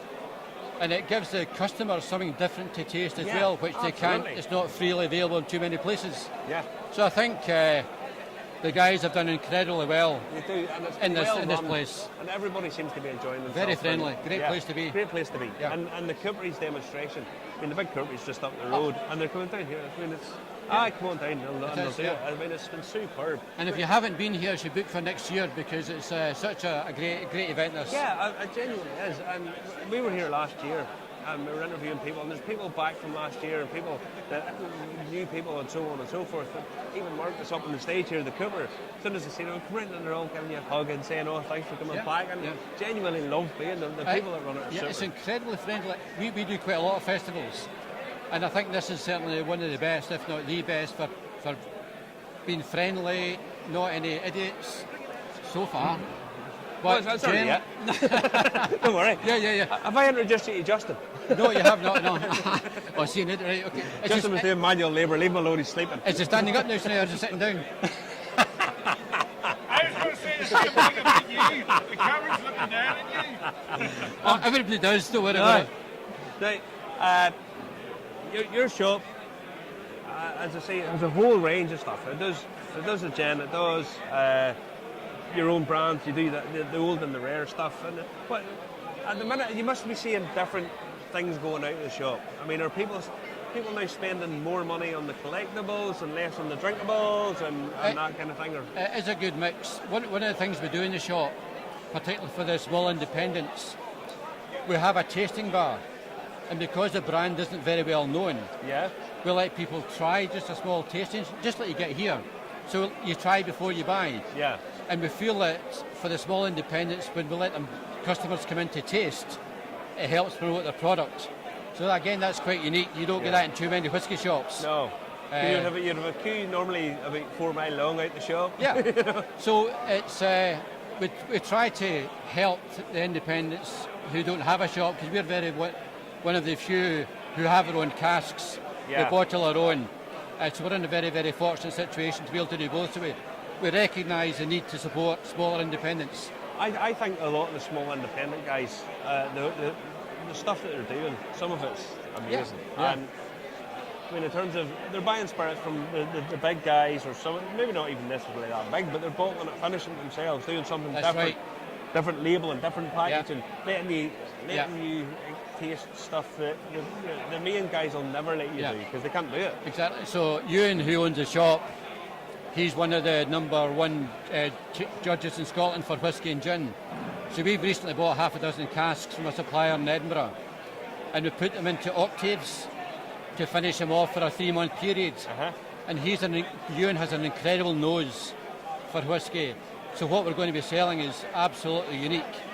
And a number of smaller independents here are doing the exact same thing. So if you want something different, it's not popular, there's not too much of it going about, then this is, for the whisky lover, it's great. I had someone say to me, it's very easy to turn around a rowing boat, it's hard to turn around the Titanic. Yes. So the small guys are more nimble, they're able to do different things and okay, we'll try this and put it out. And some of it works, some of it not necessarily, but that's the experimentation, and that's what works, you know. Yeah. I mean, as whiskey now has become more and more and more of a thing to people, more popular. Yeah. The likes of the old shops where people can go in and trust that, listen, we're putting this out, that we'll stand by this, and if I recommend this, I'll stand by it. You know? Yeah. The thing is that you've got a lot of people who know an awful lot about whiskies. They don't have to bother tasting it because they know the product, they know what they're looking for. And but it's the ones who want to taste something different. Overseas tourists come into the shop. Yeah. So they can buy what they want in the airport lounges, but it's your bog standard. Stack them high, sell them cheap. Yeah. So we find that Europeans, Americans, Chinese, Japanese come into the shop and they love it. They love the variety. And they love the authenticity and the fact that you guys have been there. Yeah. I mean, long before there was mass tourism, there was Robertson's. Exactly. Yeah. And it's important having the brand name. It is. Yeah. Listen, I'll let you go back and sell more and more and more I stuff. will indeed, thank you. And I'll give you that, you give me this. Okay, and I'll shake your hand. Thank you.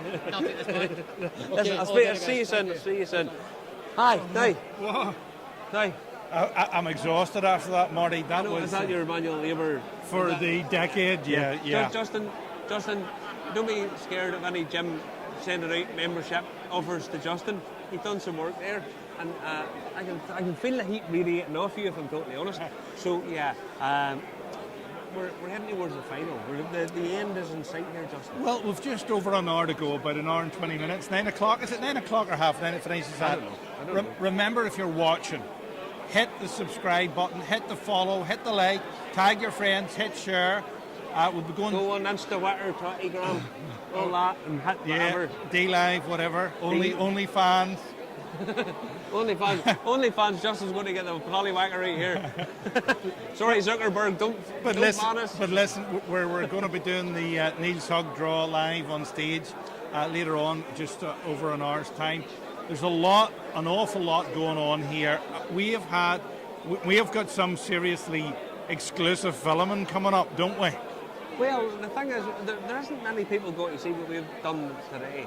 And I mean, we've said this a couple of times today, and I don't want to oversell the point, but this place is the Aloa and around Clackmannanshire is really, if you like, you wouldn't say it's the birthplace of whisky. That would be overstating the point, but it's the birthplace of whisky as we would certainly know it.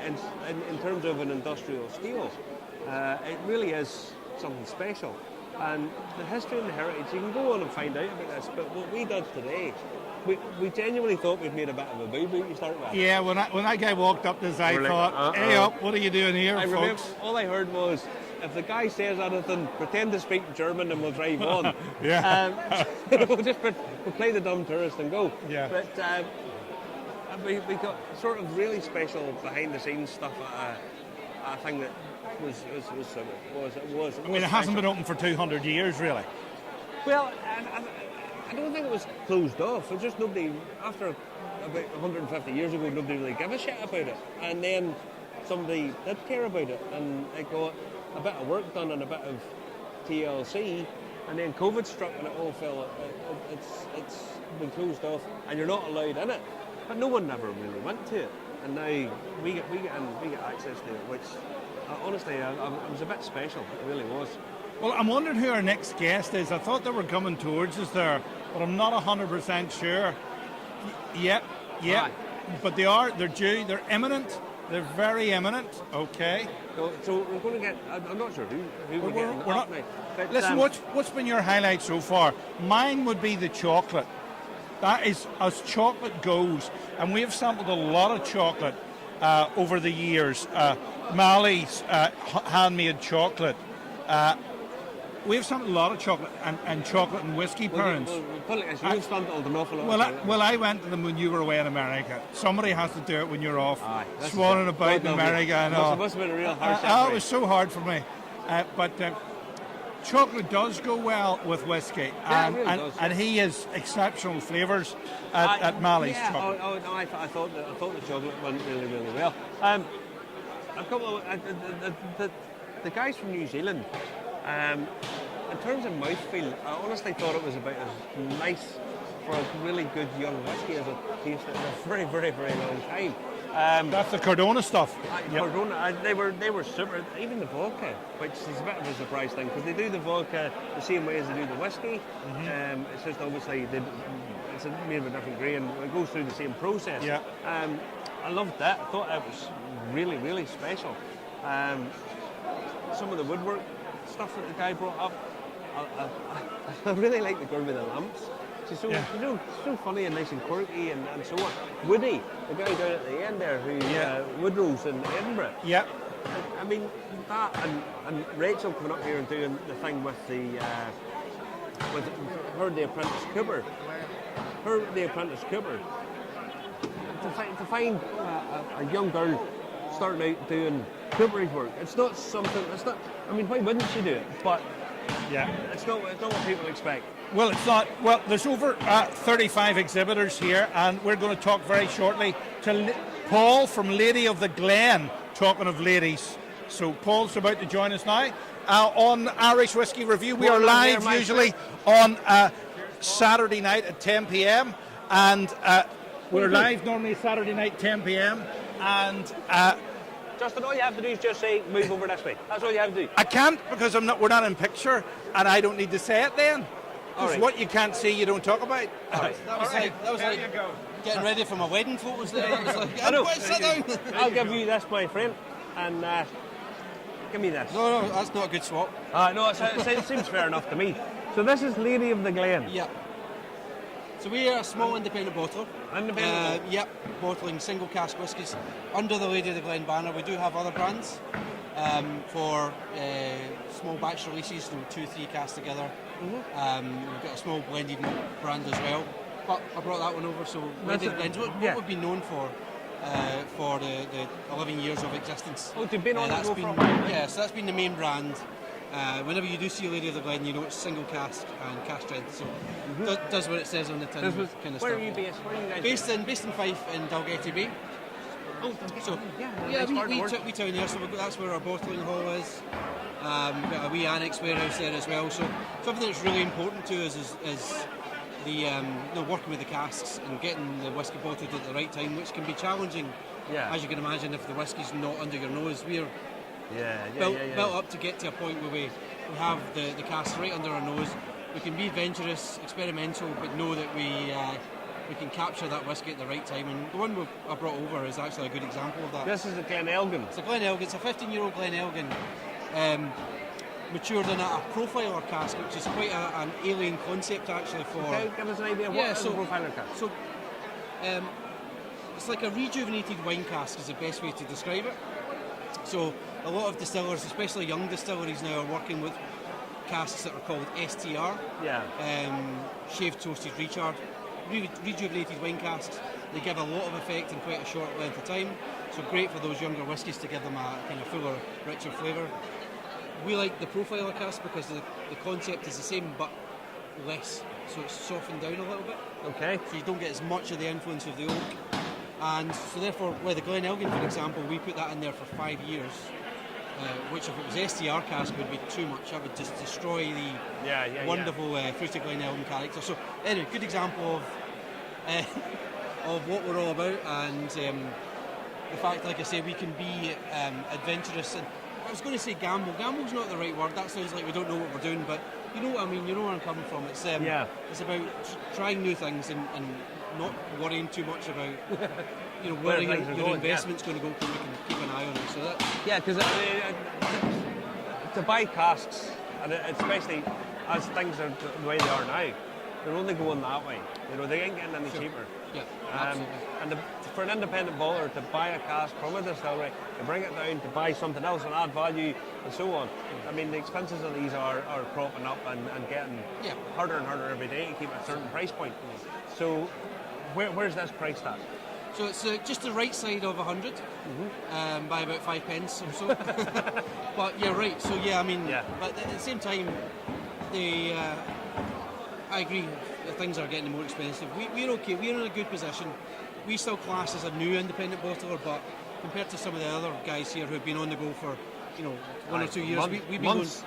we've been going for 12. So we've got a little bit of a build up of portfolio, which has helped us served us well recently, you know. Yeah. And like I said, it's a lot of money for a bottle of whiskey, of course it is, but for a 15-year-old single cask, it's actually not But the too thing bad. is, I mean, I've been telling everybody about these things for ages. If you're spending £100 a bottle of whiskey, it's not for you and your mate just to sit and get pissed that night. It's not really. That's what it's not really what it's for. Lucky you if you can do that. Yeah. What it's for is to buy, have a dram or two with, and play about with it, and find out. Oh yeah, that's where it is. Explore it. And a bottle like this should last you a couple of years, really. Yeah, to be honest. sip and savour. I mean, I suppose in an ideal situation, your whiskey cabinet at home will be we'll be furnished with different things. You know, things like this. You maybe have in a different cabinet for certainly hide at the back of the cabinet when the in-laws are over because you don't want to be pouring it for them. I have a friend I call the Exorcist because he used to come in and make all my spirits disappear. So he would just pick up any bottle and you know it, yeah. No. You're going to stick ginger in this. That stuff there's for you. You know, stuff at the bottom there with the dust on it. That's yours. You know, I mean, the likes of this. I mean, these are sort of occasion, not necessarily occasion, but there's special. You know, you come home from work after on a Friday, you've had a shitty week. Sit down, pour yourself some, take an hour drinking it. And a dram like this will take you a considerable period of time to drink. Yeah. And I suppose the quality of the whiskey in that glass helps that because I suppose if you pour something and it's fairly ordinary, run of the mill, then you're likely to, move on. Yeah. Whereas if you're getting a lot, if it's something that really strikes a chord, then it's going to encourage you to sip and savour, and of course that's what we want. You know. And is there a style of whiskey that you guys want to be associated with, or is it just pick out? That's what we like there. That bangs for me. That's the best out of. Yeah, I mean that's what it should be. An independent bottler, we're blessed with variety, and that's what we embrace. You come to the table, you'll see that we've got 7 whiskies there, and each one of them is unique, in its own way.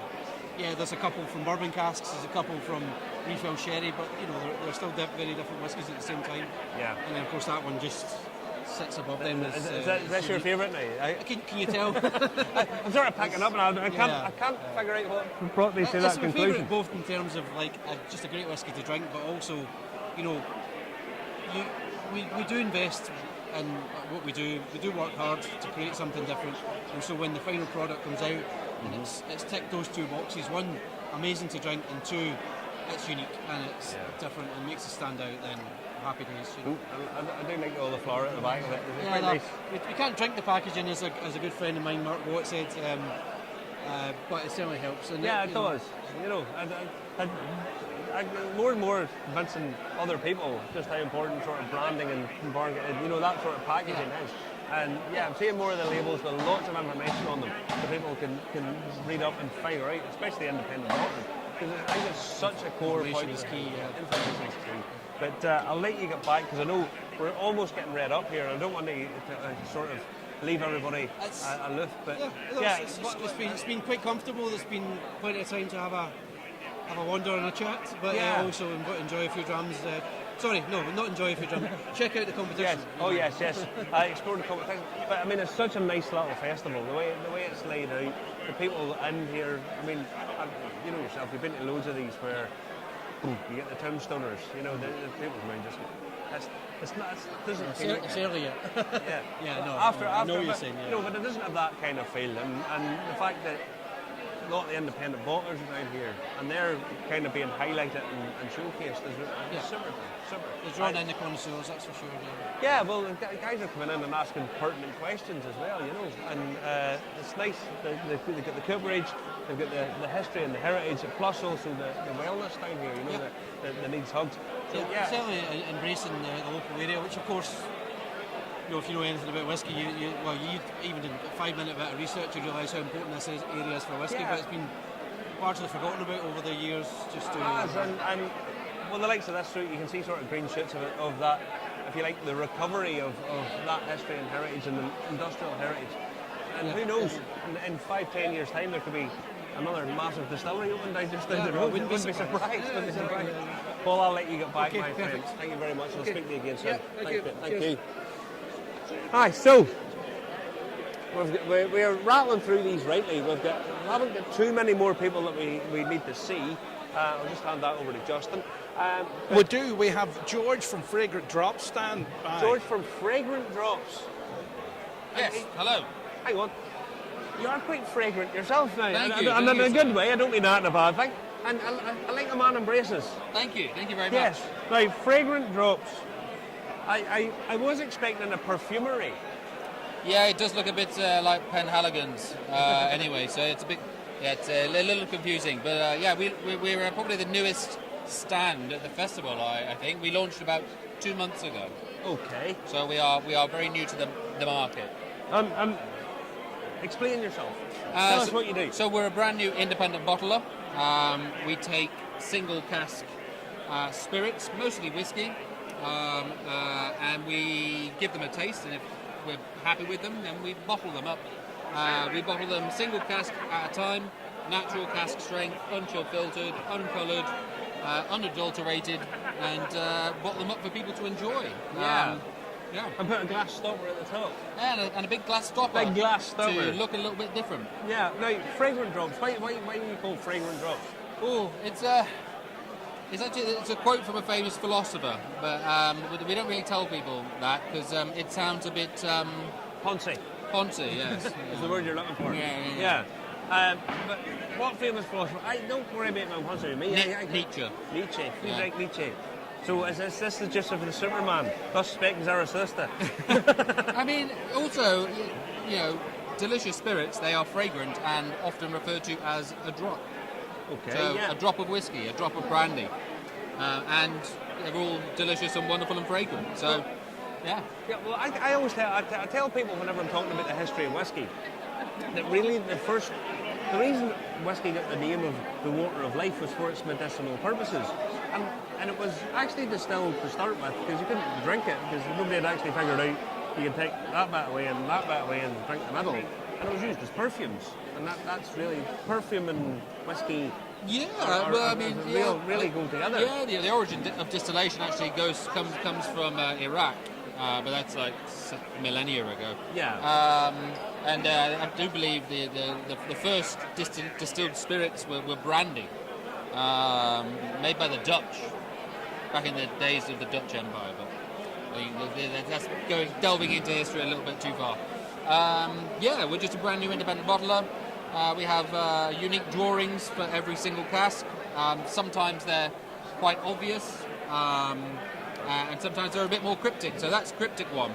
So eagle with a sword. So that's a Hungarian mythical bird called a turtle. And the reason that that's on this particular label is because the whiskey inside was fully matured in a Hungarian dessert wine cask. So there's the link. So you take a Hungarian bird, stick a sword in it. Yeah, stick it on there. Take a Scotch whiskey. It's single malt Scotch whiskey. Stick it into a Hungarian. Fully matured in a Tokaj barrel. Yeah, Tokaj, which is a very famous Hungarian dessert wine. We just bottle up, so 260 bottles. When they're gone, they're gone. Natural cask strength, and we just run the business. Myself and my fiance Rachel, we run the business from our home in Leith, Edinburgh. Sunshine on Leith. There's a couple other guys with tomato from Leith. Yeah, and you're getting a brand new distillery down there now. It's a beautiful looking thing. Yeah, that's right. The port of Leith. Yeah, we were walking down the street a couple of weeks ago, and the stills were arriving, and they drove right past us on a big lorry. They look amazing. Yeah, it's going to be. I think apparently they've gone a little bit over budget by like 10 mil or something. Yeah, I was going to say it looks like the sort of place that will go over budget real quick. Yeah, but I mean that fragrant drops. I like all this. I was talking to an Irish producer a couple of weeks ago, and they brought out a bottle. It looks super looking, big square oblong thing, and it's based on an old Chanel bottle from back in the day. Very good, and I like that. It's such a nice story. But how you find the festival? Great, yeah. I mean, we are brand new to the market, so it's nice to be speaking with the punters, to whiskey drinkers. We aren't actively advertising ourselves other than through social media and through events like this. So it's great to be included. I think we were a last-minute addition, as you can see, it's very busy. It's good. Yeah, so far very well received. And how did we get this? Give me cost and accessibility. Specialist whiskey retailers. That particular one retails for £110. I think there are only 4 or 5 stockists in the UK. There's a couple in the Netherlands, and there'll be more coming soon. More coming soon. What else can we expect? I mean, this is a Hungarian oak cask. Yeah, so we launched with 6 single cask expressions. We actually just bottled up another 4 last week, so they'll be launching soon. So lots of great whiskey and the occasional delicious rum and the occasional fine, rare old brandy. Excellent. Listen, I'll let you get back. We're trying to get through everybody. George, thanks very much. We shall speak again soon, my friend. Take care. So we better say hello to a few people because there's an awful lot of people watching actually. Yeah, because we're not on our usual time. No, we're not on our usual time. We've got to say, Geordie Burke's watching in Prince Edward Island. Good evening to you, Geordie, Prince Edward Island. David Neely's watching as well. And Big Neely, yeah, missed out this year, big man. Jim Young's watching as well. If you want to watch us every week, just that QR code up there behind us. Jack's about to join us. And he was here last year. He was here from last year. He's from Uncharted Whisky Company. Here you go, Jack. There you go. Come on in, Jack. It's good to see you again, buddy. Good to see you again from the Uncharted Whisky Company. That's us. You were here last year. We were chatting away. Yeah, absolutely. It was a fantastic event last year. And yeah. A lot of positive feedback. Yeah, absolutely. Yeah. We're quite lucky that a lot of the guys in the kind of Health Foods area tend to follow us, which is really good. And I'd love to come here and share some drams with them. Yeah. So what's been happening in the last year? How have you got on? Yeah, things have been really good. Just lots of new whiskies coming out all the time. Everything we do is really small batch, so it's here today and when it's gone sort of thing. So we just brought this out like yesterday. So this is a new one, which is called Smokestack Lightning, named after the old blues classic by Howlin' Wolf. It's peated, Speyside. It's really rich, really smoky. Can I open this? Yeah, go for it. I should have brought you one to taste. You're all right. I'll just open this one. Then I'll take it home with me. No. Let's see if you can find it. Oh wait, don't worry. I'll get it open. So I told you last year I love the design of the bottle. It's so tactile, so beautiful. They hold your hand. Yeah. This isn't slipping. It's just lovely, and I love all that sort of flippant glass. Yeah. Like an old perfume bottle or something. Yeah, but more fun. Yeah, it's just a nice feel to the glass. So how many releases have you guys done now? So I think this is number 15. I think that we've done under our own. I can smell the fragrance of that already. Yeah. So you see why it's called Smokestack Lightning. Yeah, it's just coming straight up off the glass. The glass is sitting here. We're sitting on top of a cask. Yeah. So it's interesting. Like the history of it is like, we name all our drams after classic records, right? And Smokestack Lightning was a big blues hit. Oh yeah! Don't stop me, Zuckerberg. But interestingly, the Smokestack, if you're interested, or the guys are interested, Smokestack Lightning was written because the guy, Howlin' Wolf, grew up in the deep south of America. He did. And they would see the old trains passing by, and with the old coal-fired engines, there'd be a smokestack, and they would see the sparks going up through it, and that's what the Smokestack Lightning was, which I think is such cool imagery. And this is a really smoky, peated, rich Ben Riach, done at natural cask strength. So it is smokestack, really but it's earthy. Lightning as well. Really earthy. Yeah. But it's got almost like a baking sweetness to it. So we love it, man. We love it. So cheers, Sanj. Lunch what?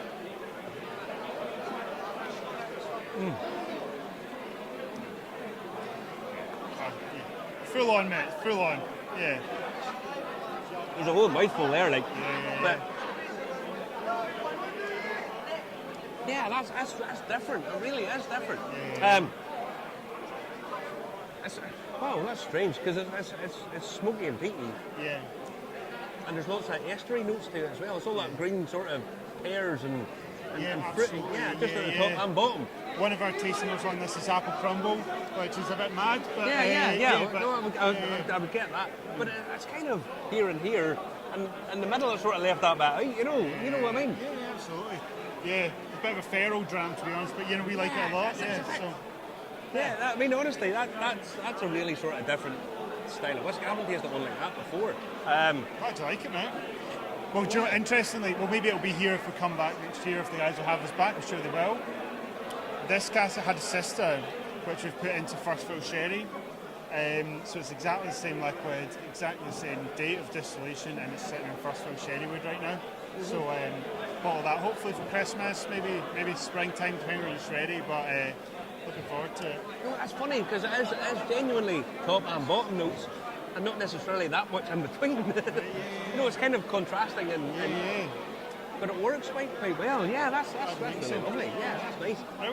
It's sweet and smoky, which is that's a nice drink. It really is. I like it, mate. I like it.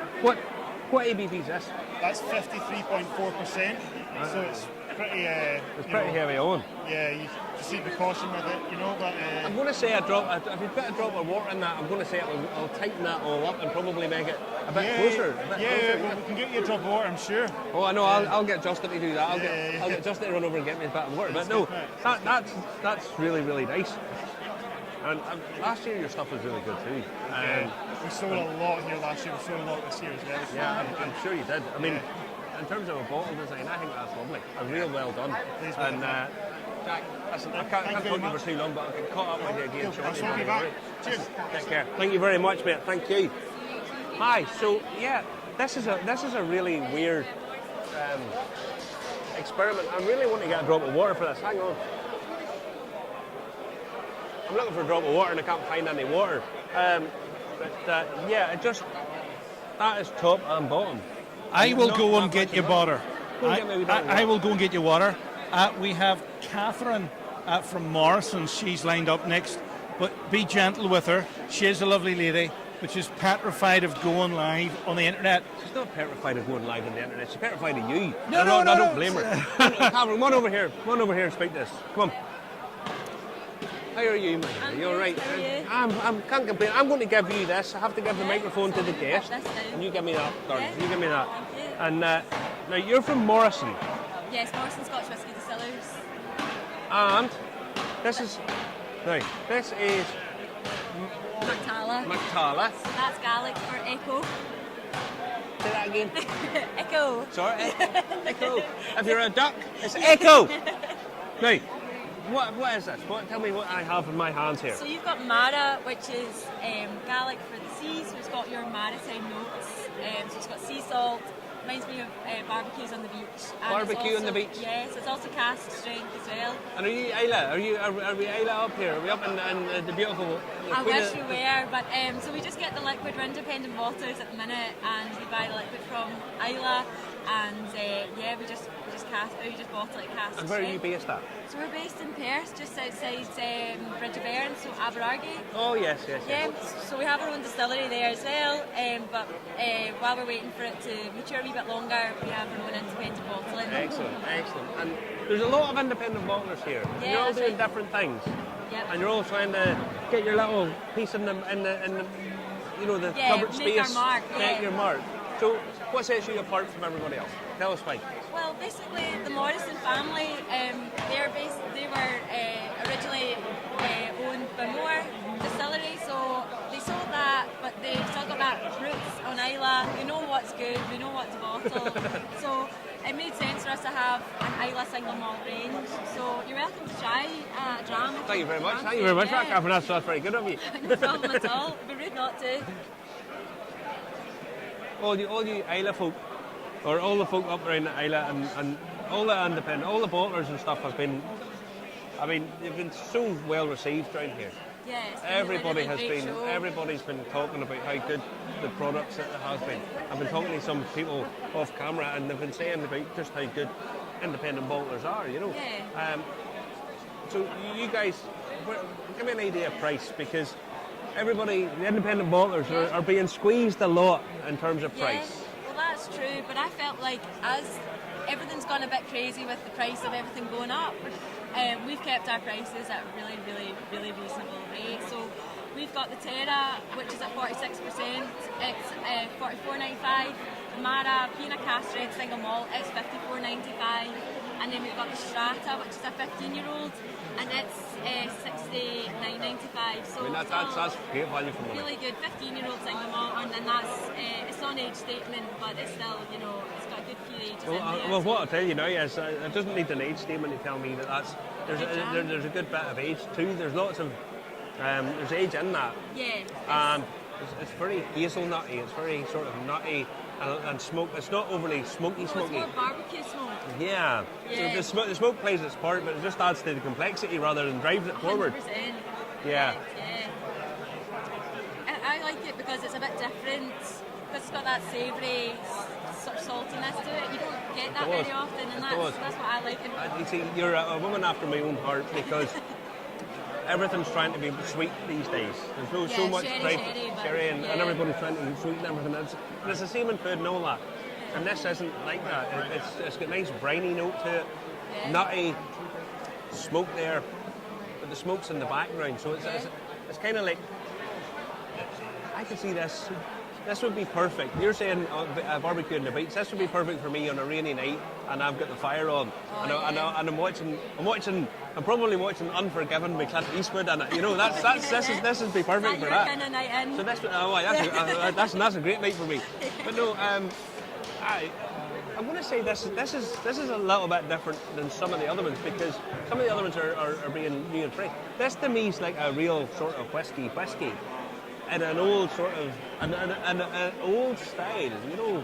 I like that. Yeah. It's a good dram. Yeah, this is. If you like whiskey, certainly if you like Scotch, this is one that you'd really like. What is 58.2? I'm drinking all these 50 plus whiskeys. I'm going to be absolutely clattered tonight. You know. But yeah, it really is nice. Where can we get this? Where can we buy this? We are in quite a lot of your whisky shops, depending where you are. So we work really well with like Woodwinters and Ballincollig, like in Perth, we've got Malts and Spirits, Edinburgh, all the Royal Mile whisky shops. We're all in line, like Whisky Exchange, Master of Malts, like we're local and online. You're easy to get. Yeah, easy to get the hold of. Yeah. But no, that's a real whiskey, and an old style whiskey, and I like that. I do. I like all the new innovative stuff, and I like all history, but I do like the history and heritage, and I do like the whiskey that reminds me of an old style whiskey. There isn't an awful lot of them about, to be honest. So it's lovely and nutty. That's really great feedback for us. I think. Yeah. I'm really I would recommend that to loads of people. So I would. I love that. That's really, really nice. Thank you very much. Listen, Karen, I can't talk to you for very long, but thank you very much for coming. I hope you're not too nervous. I was a bit, but I feel good talking to you. You're all right. Don't you worry. You'll always be okay. Take care of yourself, my darling. So we've nearly completed the whole set. There's a few more people to come. This is Vincent from Single Cast. He's up next. We've got to say hi to Mark Kerr and Frank Heron who are watching. Frank and a couple of regulars. The wee boys okay? Yep. Here we go. Sorry, I need to grab your name again. Vincent, how are you doing, my friend? How you doing? You right? I'm doing grand. I'll give you this, and I'm going to take this bottle off you because the Single Cast company. I went down past it. I did a little bit of looking up on your stuff, and I have to say, your branding is absolutely top drawer. I think you've got the Japanese elements in it. Yeah, absolutely. You have the family element to it. You have all the other stuff that you have going on. And I love the square bottles as well. Yeah. And some of the bottles are slightly different than each other. Yeah, so I'll give you a bit of an idea. So what we did is I'm going to use with that as well. So we had a cubic. That's our sort of, well, I wouldn't say standard because it's not standard, but that's our sort of core range. What we had to do out of necessity is find different glass at the beginning of lockdown. We created what is called a family series. So basically, like I say, all the artwork you can see and everything like that. What we've done is everyone within the company, whether it be importers, whether it be the guys over in Singapore who run the Single Cast bar where we started from, design your own labels. So we took 200 smaller casks, put these into them from maturation, and then came up with these labels. So I think this is one of 54 bottles. Everything done at class strength, fantastic colour. This is Scotch and Tattoos, my good friend Torsten in the Netherlands. So he is literally head to toe with all the different distilleries tattooed on his body. He's even got Single Cast literally down there. So he's basically what you would call a sort of rebel nerd. Yeah, absolutely. Yeah. That's pretty much what we're someone's calling got an extra step. You know what yes, I mean? Yeah. I am a nerd on a scale beyond and beyond. You see the guys with the pin badges. That's one step further. When you sort of go, do you know what? Now they're quite good here. He's still got a few bits on his arm to go and a few different brands. But yeah, it's fantastic. Everything from Compass, Box, and Gas Out, absolutely everything. That's what we've been working on the last year. We've just opened up our own warehouse in Glenrothes and Fife, so we can fully control our own maturation as we have cast all over Scotland. one of the things we found that you need to have full control over everything, our own bottling lines, and we have to do more like this.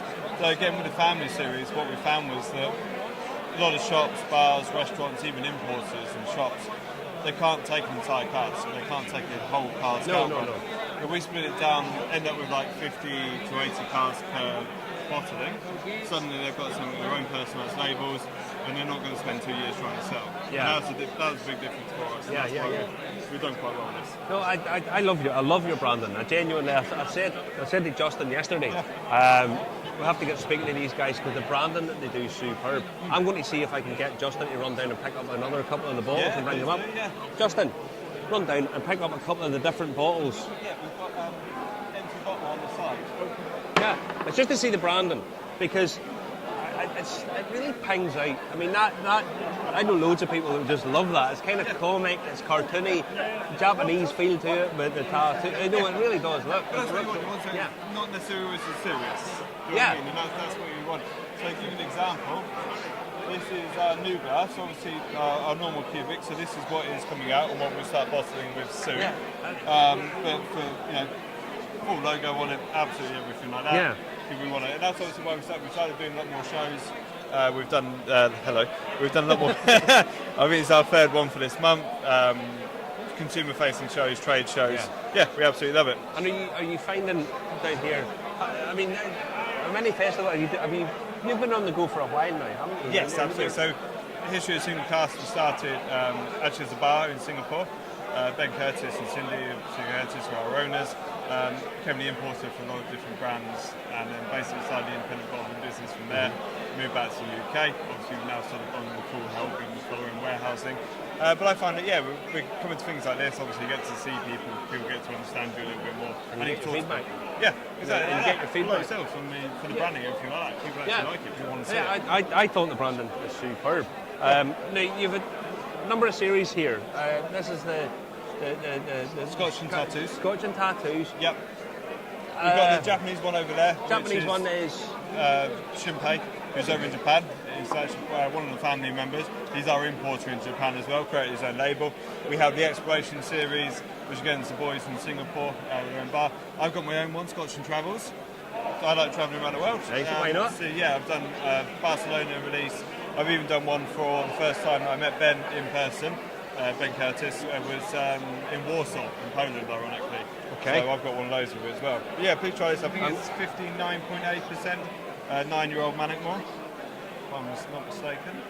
Glen Elgin, 9-year-old Glen Elgin. And again, I've been asking a couple of independent bottlers here because when someone is a distillery and they're making their own spirit, they kind of set out they have to have their sort of, if they like, signature flavour, signature taste, or something that takes them through. And the independent bottler, are you setting out to have a certain style or a certain characteristic, or what is the way that you distinguish?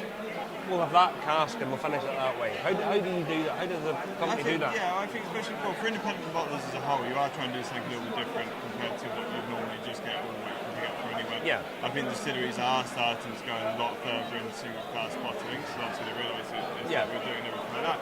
In terms of us, we're quite lucky because we're just completely owned by Ben and Cindy. They decide what they want to do. Everyone's allowed for their input.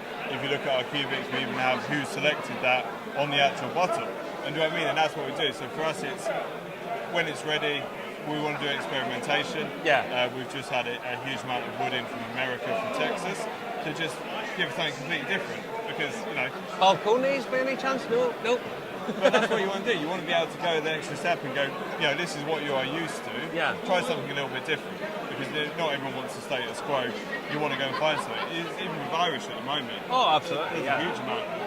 Everybody's experimenting in Ireland. Because, I mean, to be fair, in Ireland there's a lot less to work with than there is in Scotland. There's so much to work with. Which I think is going to start to change. Now we've seen young distilleries 5, 6, 7 years old. There'll now be more variation in that. And again, I did quite a big tour last year, like Clonakilty and go down to see as many guys as we could. And it's just, you see a lot more variation. Yeah. And I think casks are the way that people can make that variance. as opposed to everyone's got the same pot still whiskey. You know what I Yeah. I mean, everybody has to find their own space. Everybody's going to have to, over a period of time, everybody has to find their footing. And that's why branding is so important. I've been talking about this to various people all day. Last week, a couple of weeks ago, we done a show just on branding. And loads of people, the Whiskey Nerd Society, always say, no, it's not important. All we're interested in is the liquid. We do blind tastings all day. And then you set up a bottle and they go, oh no, that's lovely. And then you set up another one and you go, that's fucking rubbish, that's shit. Well, I worked for Whisky Totally. for about 8 years. And literally, we always used to do blind tastings because everyone's got a perceived notion already that this can't be this can't be that. And I remember one that we did was blind, the Ballantine's whiskey. I think Ballantine's 17 was in it. And the person who's organised was like, I won't drink Ballantine's, don't know Ballantine's, everything like that. Had it blind, and they loved it. Because that's the problem, you take away all the packaging, you take everything away from it. But again, the interesting, like, obviously we've got a little cluster with us over there. And then saying about half an hour ago, everyone's got an Ardmore 9-year-old. So how are we going to differentiate between their Ardmore, their Ardmore, their Ardmore? And that's what you want to do.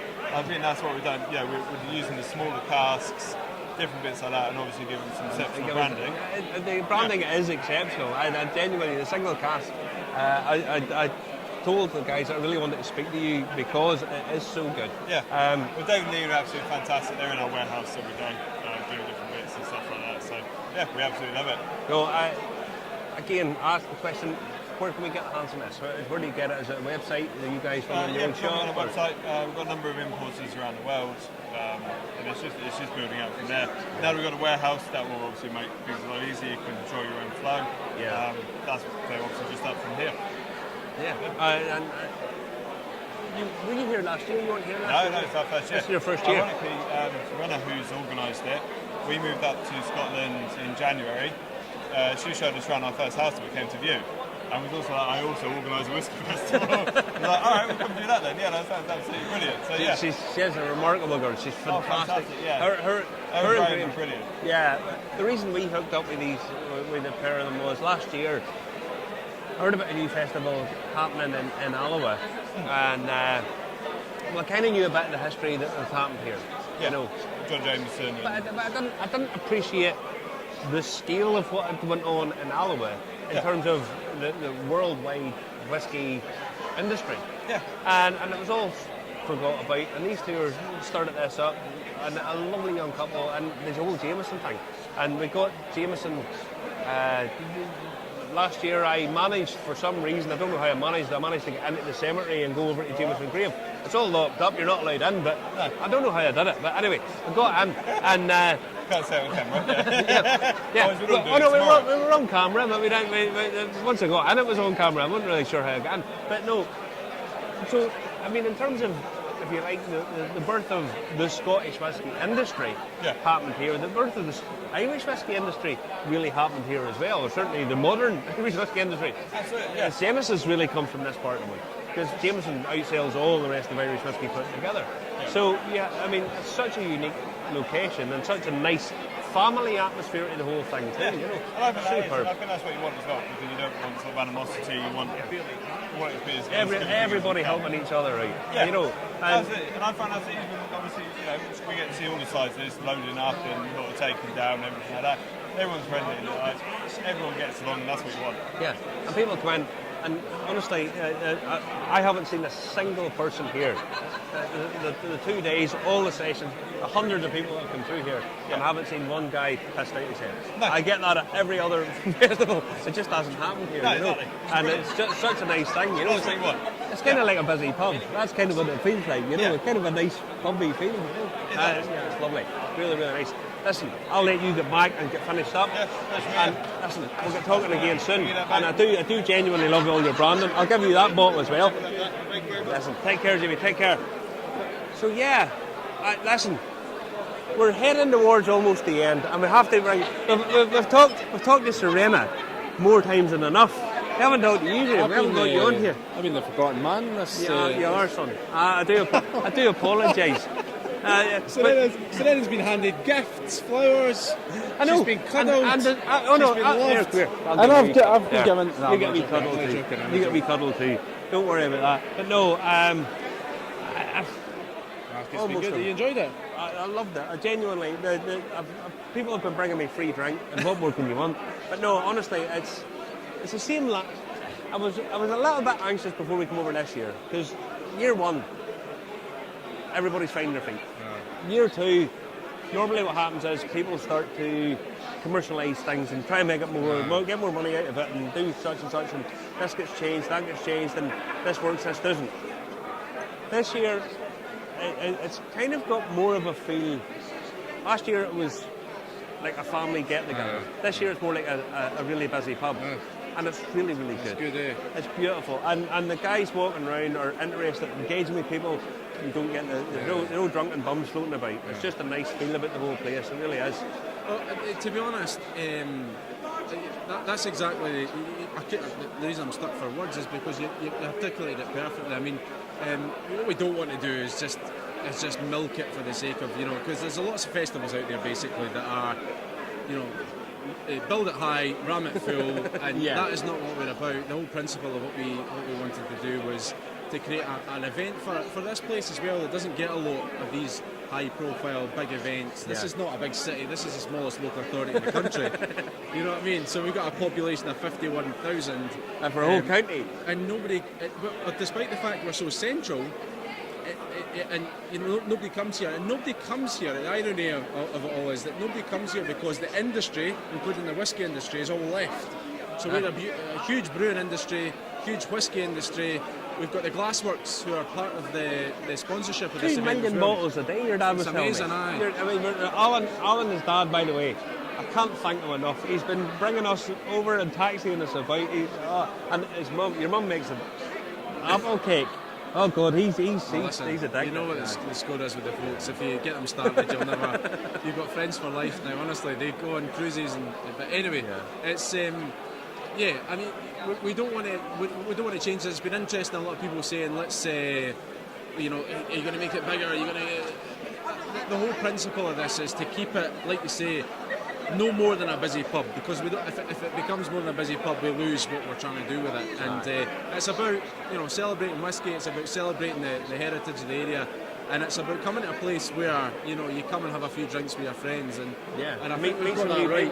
So hopefully, we've got no intentions of growing things exponentially. I've clearly had enough. Every drink I have is at least 55%, and it's like, oh my good God, this is about the 8th of these I've had. But thankfully it's over all day. But you've been tasting whiskies all day, have you? I've literally just started, believe it or not. Well, you've got a lot of catching up, you do, buddy. I'm not joking. I've got a wee bit of catching up to do, but we've got amazing independent bottlers. Absolutely. The majority here are independent bottlers, which is great because you get that variety of different whiskies across the country and whatnot. So it's been amazing. I'm noticing a lot. I don't know if you picked up the same. A lot of wine casks. I'm noticing a lot more. A lot of wine casks. You've got the bourbon, you've got the sherry, but a lot of wine casks, bottlings at the moment, which has been interesting coming through. It seems to be a bit of a theme.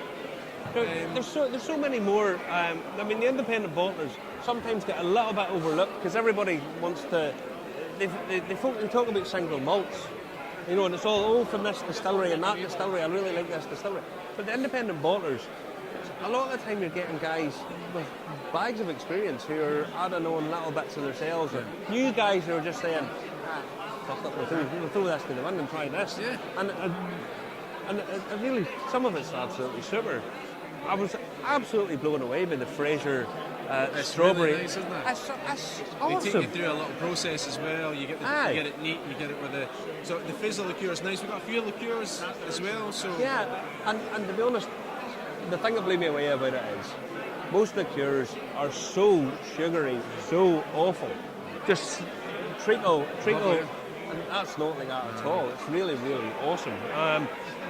The likes of heading down the single cast, we just interviewed them a minute ago. Their branding and stuff's phenomenally good, beautiful. The McMira guys over here again, and I'm looking around. Glen Moray coming, they're really underrated. I don't say underrated. The problem is a lot of whiskey nerds will pass it by because it's not sort of push enough. high profile. Yeah, but it's available in every supermarket, and it's super whiskey. Lovely stuff. Super stuff. Yeah, and it was interesting the range they've got as well. That's where when I was Yeah. talking about wine casks, they've got a bit of a range of that as well. But no, it's lovely whiskey. It's beautiful Really whiskey. Cardrona, those guys, that stuff. New Zealand, in terms of mouthfeel, I haven't tasted mouthfeel like that in a young spirit for probably ever. I tasted Cardrona when I was in Edinburgh a couple of years ago at a festival. In fact, a festival that was a bit of an inspiration for this festival. It's Whisky's from Ash, and I tasted the Cardrona there, and I actually said to them on the day, I said, look, I've got my first festival last year, we want to get you along, and they weren't able to come last year, but so this is their first year here. Beautiful whiskey. And it's interesting because if you think about the climate of New Zealand, similar to Scotland, it just shows you, Yeah. they can produce beautiful whiskey as well. So Honestly, I thought myself that was really good. And then the vodka. I mean, don't get me wrong, I'm not a vodka drinker, but I thought that was super as well. I know. Such a good And I revelation. think these distilleries are obviously using every opportunity to make as much money as they can from different spirits, and obviously vodka gives them that opportunity as well. Yeah, But and it's great because what the other thing that we encourage here as well is a lot of brands or organisations that are bringing multiple brands. It might be people that are representing a number of different brands, for instance. Are saying, we've got vodka, we've got gin, we've got rum, and we're just saying, bring it along as well. Because the thing about this is we recognise that not everybody's a whiskey enthusiast. Yeah. But if we've got a range of different things that will appeal to different people, The way I look at it is this: people like what they like, and there's guys here who will never get a shit. There's not many gin festivals about. No, there's there's no. And if you have one, it's come on ahead. And listen, you get chatting to people who are interested in spirits. They're doing stuff, and I try and not ever be disparaging about people who have put effort and care and concern and their own money into a project. Absolutely. Because it may not be my kind of thing, but I hope other people do enjoy it. And the fact that you brought them along as well is really, really nice. Rachel, the Cooper S, the Cooper S, just walked past it. I mean, that was a revelation. That's too. amazing, isn't it? A young girl doing Cooper, and again, people talk about women and whiskey. They talk about the blenders, they talk about the people drinking it, they talk about the girls doing this, they talk about that. They don't talk about the girls who are Coopers. And she went earlier on, she's Mark's apprentice, and it was like, I have to get speaking to this girl. Well, we met Rachel the other day. Rachel came in with everybody. The guys from Diageo at Canvas have been amazing. You just, hugely supportive of what we're trying to do. And what it does is it gives them a platform to show what they do. I know. Because again, it's a hidden industry in here. So I talk about the industry that's left, but the industry that remains, Diageo are a huge president, the third biggest employer in this area. Yeah. And the cooperage, I think, the last statistic, it might be more than this, but I think they're producing in excess of 30,000 barrels a month that they make. That they're building, and they're made by hand. They're made. I know the majority of the skill is still There's obviously some of it that's mechanicalised, but majority of it's still hand done. Traditional, and it's great because it's giving them. They love it. They're biting their hand off to do this. We're very lucky to have people to show what they're all about. So it's great. And I mean, I know that this is again me being. Everybody has their own little prejudices. As soon as Mark said, "Oh, these are my two apprentices," I looked at the two guys. One of them was about 70, a young guy, and she was there. And I mean, it is just a sort of inbuilt prejudice, and it's something we have to try and get past. I had no idea that we had apprentices coming in at that age group as well. It's amazing. It was super. And what an industry to be in, And it was amazing that the first thing they did was when they came to the festival, because we invited them along to the festival for all the support, and the first thing they did was gravitate back to the cask. And the front of it was amazing. So I know, yeah. It was just like, right, I'm going to support my pals. I was like, go drink some whiskey, but no, I'm going to support my pals. And I mean, the masterclass is upstairs tonight. Today, yesterday, today, tonight. I've been telling people the likes of the silent distillery stuff that you've been doing. these are not going to get any cheaper at any point. Now, this year, you did them, and they were, I can't remember the price off the top of my head. What was it? We're in excess, so you've got you've got the 3 different whiskies that you can still get from this area. So Canvas is not too bad. You got a bottle yourself, so about anywhere between 100, you know, 100 in excess of 100. But you can still get bottles of whiskey for 100, 120 quid. The Carsbridge whiskey is sitting about. The cheapest you can get is probably 250. It's really 300, 350, 400 pound. The Carsbridge is really getting rare now. The other distillery that people don't realise existed from around here was another distillery on the Canvas site, which is north of Scotland, also known as Strathmore. So we've got that spirit as well. So, and then the other one we had a treat tonight as well. And the other master classes was the Jameson 18. So on your recommendation, to be honest, as soon as you said it's a lovely drop, I went and bought. It cost me bloody 185 quid a bottle, right enough. But I know. My fault. Blame the wee Irishman. Two bottles. So there's a wee drop left. I'll maybe get some later. And obviously our strong Jameson link here is massive. So that was a wee treat tonight. So. But how much was the master class up there? How much were you doing that master class? Well, I certainly didn't make money out of it, that's for sure. 25 quid a head. Four of those jams from the Ghost Distilleries and Jameson. I don't know what I was thinking. I don't know what you're thinking either. But I'll tell you now, in a few years' time, people will look back. These days, people look back at the price of whiskey it was 5 years ago, and they think, why the hell did I not buy that bottle of that? Because it's 20 times the price now. In 5 years' time, you'll never even get a sniff of any of those whiskies for anything like that money. But you know they really won't. But you know what? The whole experience of this festival is to give people that opportunity. Mm-hmm. And you know what? People are getting a chance to drink their local whiskey that's still in existence. Well, still there. Still you there. You can still get it, and you know what? That's pleasure enough for me to be able to give people that opportunity. And honestly, and it's lovely. So it really is. But I'm going to let you go and get finished up, and I'm going to get finished up here. Good man. Thanks for all your support, buddy. As always, buddy. We'll get a nice night after this here. So we've got maybe our penultimate or one of our final guests. This is Paul from Hunter Lang. Here he is. Take it away. Everybody's watching. Paul, how are you doing? We're nearly finished. We're heading towards the finishing line. Yeah. You guys are one of the bigger guys here. Hunter Lang have been going for a long time. 75 years, yeah.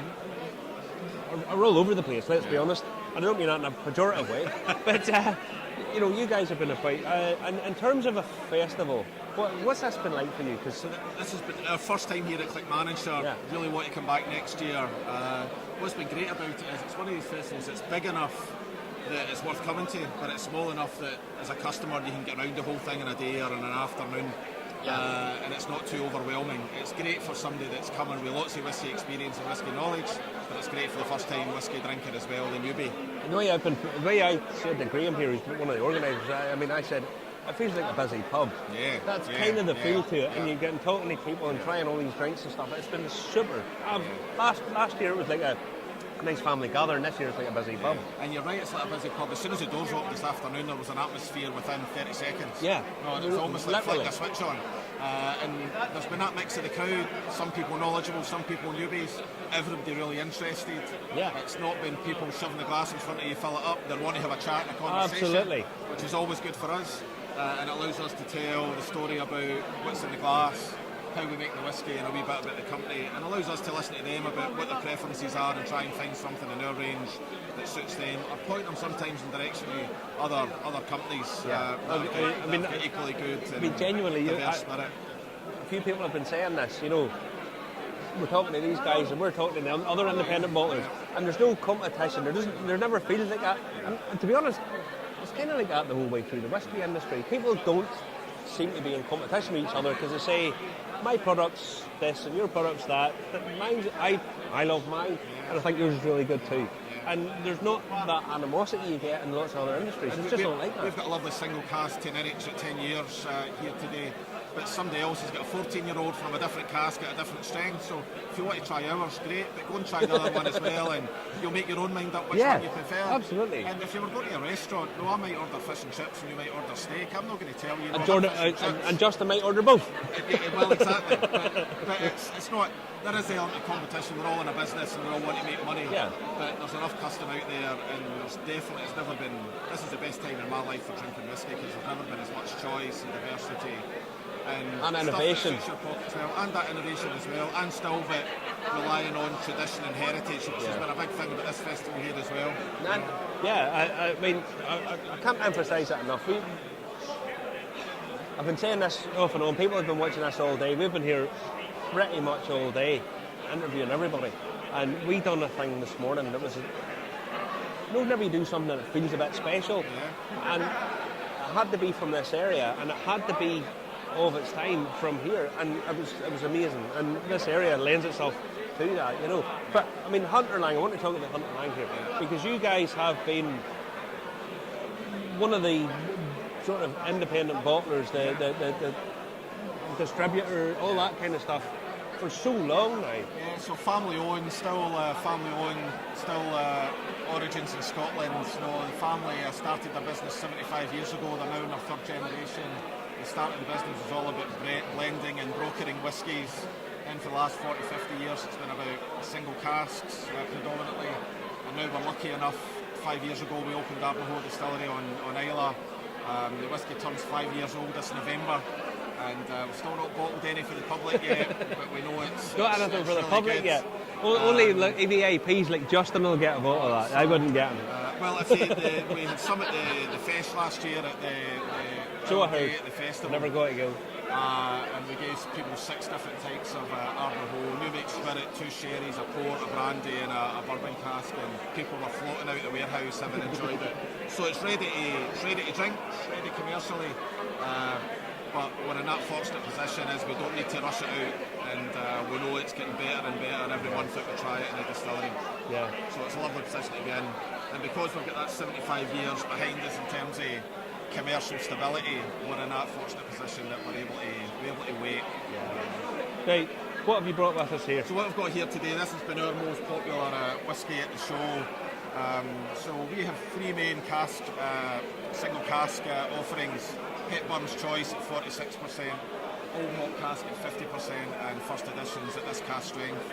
This 15-year-old Benrinnes. Benrinnes is a great spirit, but this is the most unusual Benrinnes I've ever had. Just really creamy, lemony. It's like lemon sherbets, lemon popsicles. Go on ahead. You better try it yourself. It's cask strength at 55.6%, but it's not that. It doesn't knock you back in your heels. It's smooth, it's creamy, but then you just get that sweet lemon burst. It takes you back to your childhood of lemon sherbets and lemon bursts and lemon popsicles, and all the flavour stays right in the front of the tongue, so you know it's sweet. Doesn't need water. Try it on its own. A couple of drops of water after it, and it's. If you don't like this, just give me your lanyard and your glass, and you can leave because you're not a whiskey fan if you don't like this one. So, cheers. And a big thanks to Slange Events, actually. They've organised this really, really well. My first experience of dealing with them, so they know what they're doing, and they've got a great venue and really good relationship building with them as well. You enjoying that? You know what? Were you back in a sweetie shop as a child? I tell you what, that's great. You know what, I think if I wasn't feeling well, and I don't mean, bear with me, if I wasn't feeling well, that would be an exceptionally comforting drink. I could just sit down and have one of those and think everything was going to be all right. So I've had a couple of whiskies like that recently that it feels medicinal, but not in an adult sense. Remember the medicinal cough-like medicines you used to get when you were a kid? Yeah. They were more sweet and fruity. That's what that's like. You know, but more lemony. You know what I mean? I don't mean that in a cheeky way. It's if I wasn't feeling great, that's one that I could pick. But you are feeling great and it's still good. Yeah. Yeah. Well, no, that's and nice. It's lovely in the nose, and it's just. It's a nice, lovely citrusy nose to it. As you can tell from my moisturised face, I've been drinking whiskey for a long time. But it's very unique. It can't be very unique. It's got a unique flavour that you don't find very, very often at all. No, that's really nice. That's really nice. Pleased with it. And it's been really popular today, as has our That's really well done. Our single cask and our single Aloa malt as well. So glad you enjoy it. Oh, it's lovely. It's lovely, and to be honest, it's a little bit fresh. And I've been on here all day interviewing everybody and trying to get everybody in, and it's a really refreshing sort of whiskey. And it's one actually.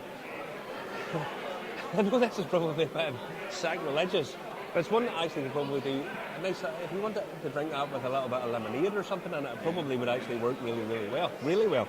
Somebody tried made a rusty nail of it earlier. Yeah. And it went really well. You had the sweet lemons and then the kind of orange for the drambuie. And I thought they might just clash with each other, but they didn't complement each other. That's what I say. I think that could probably make cocktails quite well with that. It's quite a versatile whiskey, yeah. Well, I was just going to say that same word. I think it's versatile. I think you can have this before a meal. I think you can have it with a main course. Yeah. You can definitely have it with a dessert.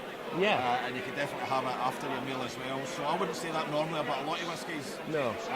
Most of them have got a preferred time of the day or where they go with a meal. No, I think this is really versatile. I think that is really versatile, yeah. And nice nose to it, really good. What all have you brought to the festival? So we've got a couple of blended malts. So we've got a Journey series, which is a Campbelltown, a Highland, a Hebridean, and an Islay blend. Got all single malts in it. We've had single cask offerings like this, Ben Rennis and a Tininic, and we've had our single Islay malt that is our house dram at Arnahoe Distillery, so Scaravis, which has been popular as well. Delighted that Robertson's have got Lochry, have been able to stock all them, and I think there's a couple of bottles left, but not too many. Probably not too many left, but you guys are available online. I mean, Master and Malt, the Whisky Exchange, and all. You do all of that. You're pretty easy to get hold of. And watch us online, because you might see a wee bit more online on our own kind of digital space as well. But you're right, Master and Malt. Whisky Exchange, and we're really keen to support Robertson's Pitlochry as we are with all our retailers, because this is about supporting our product, but really they've bought the whisky from us already. It's about helping them and make sure them as retailers, especially independent retailers, and we understand the pressures there because we're an independent company ourselves. We want to support the retailers, and they've been really good to deal with today, and as the Slange events. Honestly, I mean, I can't speak highly enough of Graham and Serena. They're lovely, genuinely nice people. Their family. I mean, we got off the plane yesterday. They invited us over. They invited us over last year, and I don't think they expected us to come. And then we phoned up and said, yeah, we're coming over, and we're going to film the whole thing and broadcast the whole thing. And we're like, okay. So we come over, and they asked us to come over again this year. Please come over. And as soon as we got off the plane, Graham's dad came over and hugged all three of us. And it was just a lovely, just that feels like that. His dad's been here in all three sessions, not interfering too much, but just front of house, making sure everybody's okay. And everybody's wandering about, and she's wandering about, he's wandering about, and I see Serena's wee sister right over there. And honestly, it's such a nice feeling for the whole thing. It's a bit of an overused kind of narrative of whiskey, but no, we're all interested in what's in the bottle and what's in the glass, but very few of us drink whiskey on our own. It's all about sharing it with people, and telling stories about the whiskey or where you've had whiskey or what you've enjoyed before, and this has been a really good example of that. This is exactly what I think a really nice whiskey festival should be, you know. And I don't know if this translates to your own home country, but there's a saying in Scotland where there's no such thing as a stranger, it's just a friend you haven't met yet. So this is what it feels like. Whisky festivals sometimes feel like that. Sometimes I think I've been to a fair few whisky festivals, and I've thought they're very clinical, very just not pleasant. Too corporate. And you come to this here, and it's not like that at all, you know. And I genuinely love it. But listen, I'll let you get back. Listen, have a safe journey home. And I'll get speaking to you again, all right? I'll get talking to you again, all right? Thank you very much. Now, we're not that far away from doing the draw for the bottle of canvas that has been up for grabs. As a matter of fact, I know a fair few of you have put in your hands in your pocket, put your money in to get the raffle, and well, Serena and Neil's Hugs are up there at the minute. You're going to go up and join them and talk to them, and the draw is going to be made live up there right away. I'm going to talk to them up there. Yeah, talk to them. Give us 2 texts, and when I give you the thumbs up, we're ready to go. Remember, you've got a mic on. So we're going to hand over Samantha Coughlin, Karina McFall, John Blady, all saying the show's brilliant. So we're going to join. I'm up we're here going to go straight over to Marty now. They're trying to get organised. Here, come here and give me a wee hug, my darling. Oh, hello. Yeah.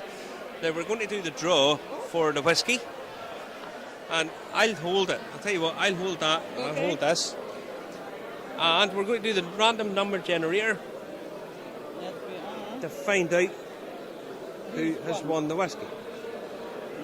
Oh no. Right. We went the wrong way. Technology has failed us again. Oh, it's me. I'm rubbish. Oh no, with sorry. technology. Sorry. Donna has failed us again. No, you don't fail us, darling. You don't fail us. Right. It's Marty. It comes up to Marty. Come on. Number 65. Number 65. Who is number 65? Who's got number 65? Number 65. Oh, hang on. The logistics. Can I get you to move around that way, darling? Oh, was it? Who is it? The guy here that had the birthday boy hat on. Oh, yeah. Where is he? The birthday boy. Do you remember we interviewed the birthday boy earlier on? You won't believe this. You won't believe this. Is he here? He's away. It's away. But we know who he is. Yeah, excellent stuff. Excellent. He's won the bottle of canvas. For everybody who entered the raffle, you've done well. You've done good. So don't worry about not winning anything. You've won something for somebody else. So yeah. Oh no, I'm very happy it was him. I know. He's good crack. Oh, excellent. Here's lovely for him. So yeah, good on him. The birthday boy won it. You know the birthday boy? Not party boy from Jackass. £1,740. So that's £1,740. So well done, guys, and thank you very much for entering that. Right, so this is the second one for the gift that we were given today. No, we didn't know there was a second one down here. Come on now. 147. 147 won the Is one that from me? That's Woodrose. It's you! Oh yeah, that's the snooker number. Well done, Judy. Well done, Judy. Well done. Excellent. So brilliant. So well done, guys. Thank you to everybody that donated. It'll make a huge difference to what we do in Clackmannanshire. And huge thanks to Slange Events because they donated the first bottle of whiskey for us to raise Well money. done. Honestly, you do great work. And honestly, she gives the best hugs. So I'm going to see one of them again before we head off anyway. Thank you. See you before we go home. See you before we go home. So shall we call it a day, Marty, shall we? I think we probably can, yeah. Again, honestly. We'll just stay up here on the stage then. And where's the camera? Easier. The camera is over there where the cue point is. Over where that Whisky Festival stand is. You go over there. Where? Here? Where that stand is. That's it. How you doing? We're just going to wrap up. And that's us. Are we going to say farewell, good night and adieu? We are. Bye-bye, everybody. What do you think of the view? It's still hiving here. Last drinks are pouring at 9 o'clock. What time is it now, Gordon, your smartwatch? The officially, the last drinks are pouring at 9 o'clock. I know the last drinks are poured for a long time after 9 I'm o'clock. going to the loo, and then I'm going to pour some drinks, because I'm knackered. But we drank until midnight last night, but from Clackmannanshire, I'll be a lot later it will. From Clackmannanshire Whisky Festival. We've been live in Aloa Town Hall all day today, yesterday evening as well. 3 sessions of whisky. It's been immense.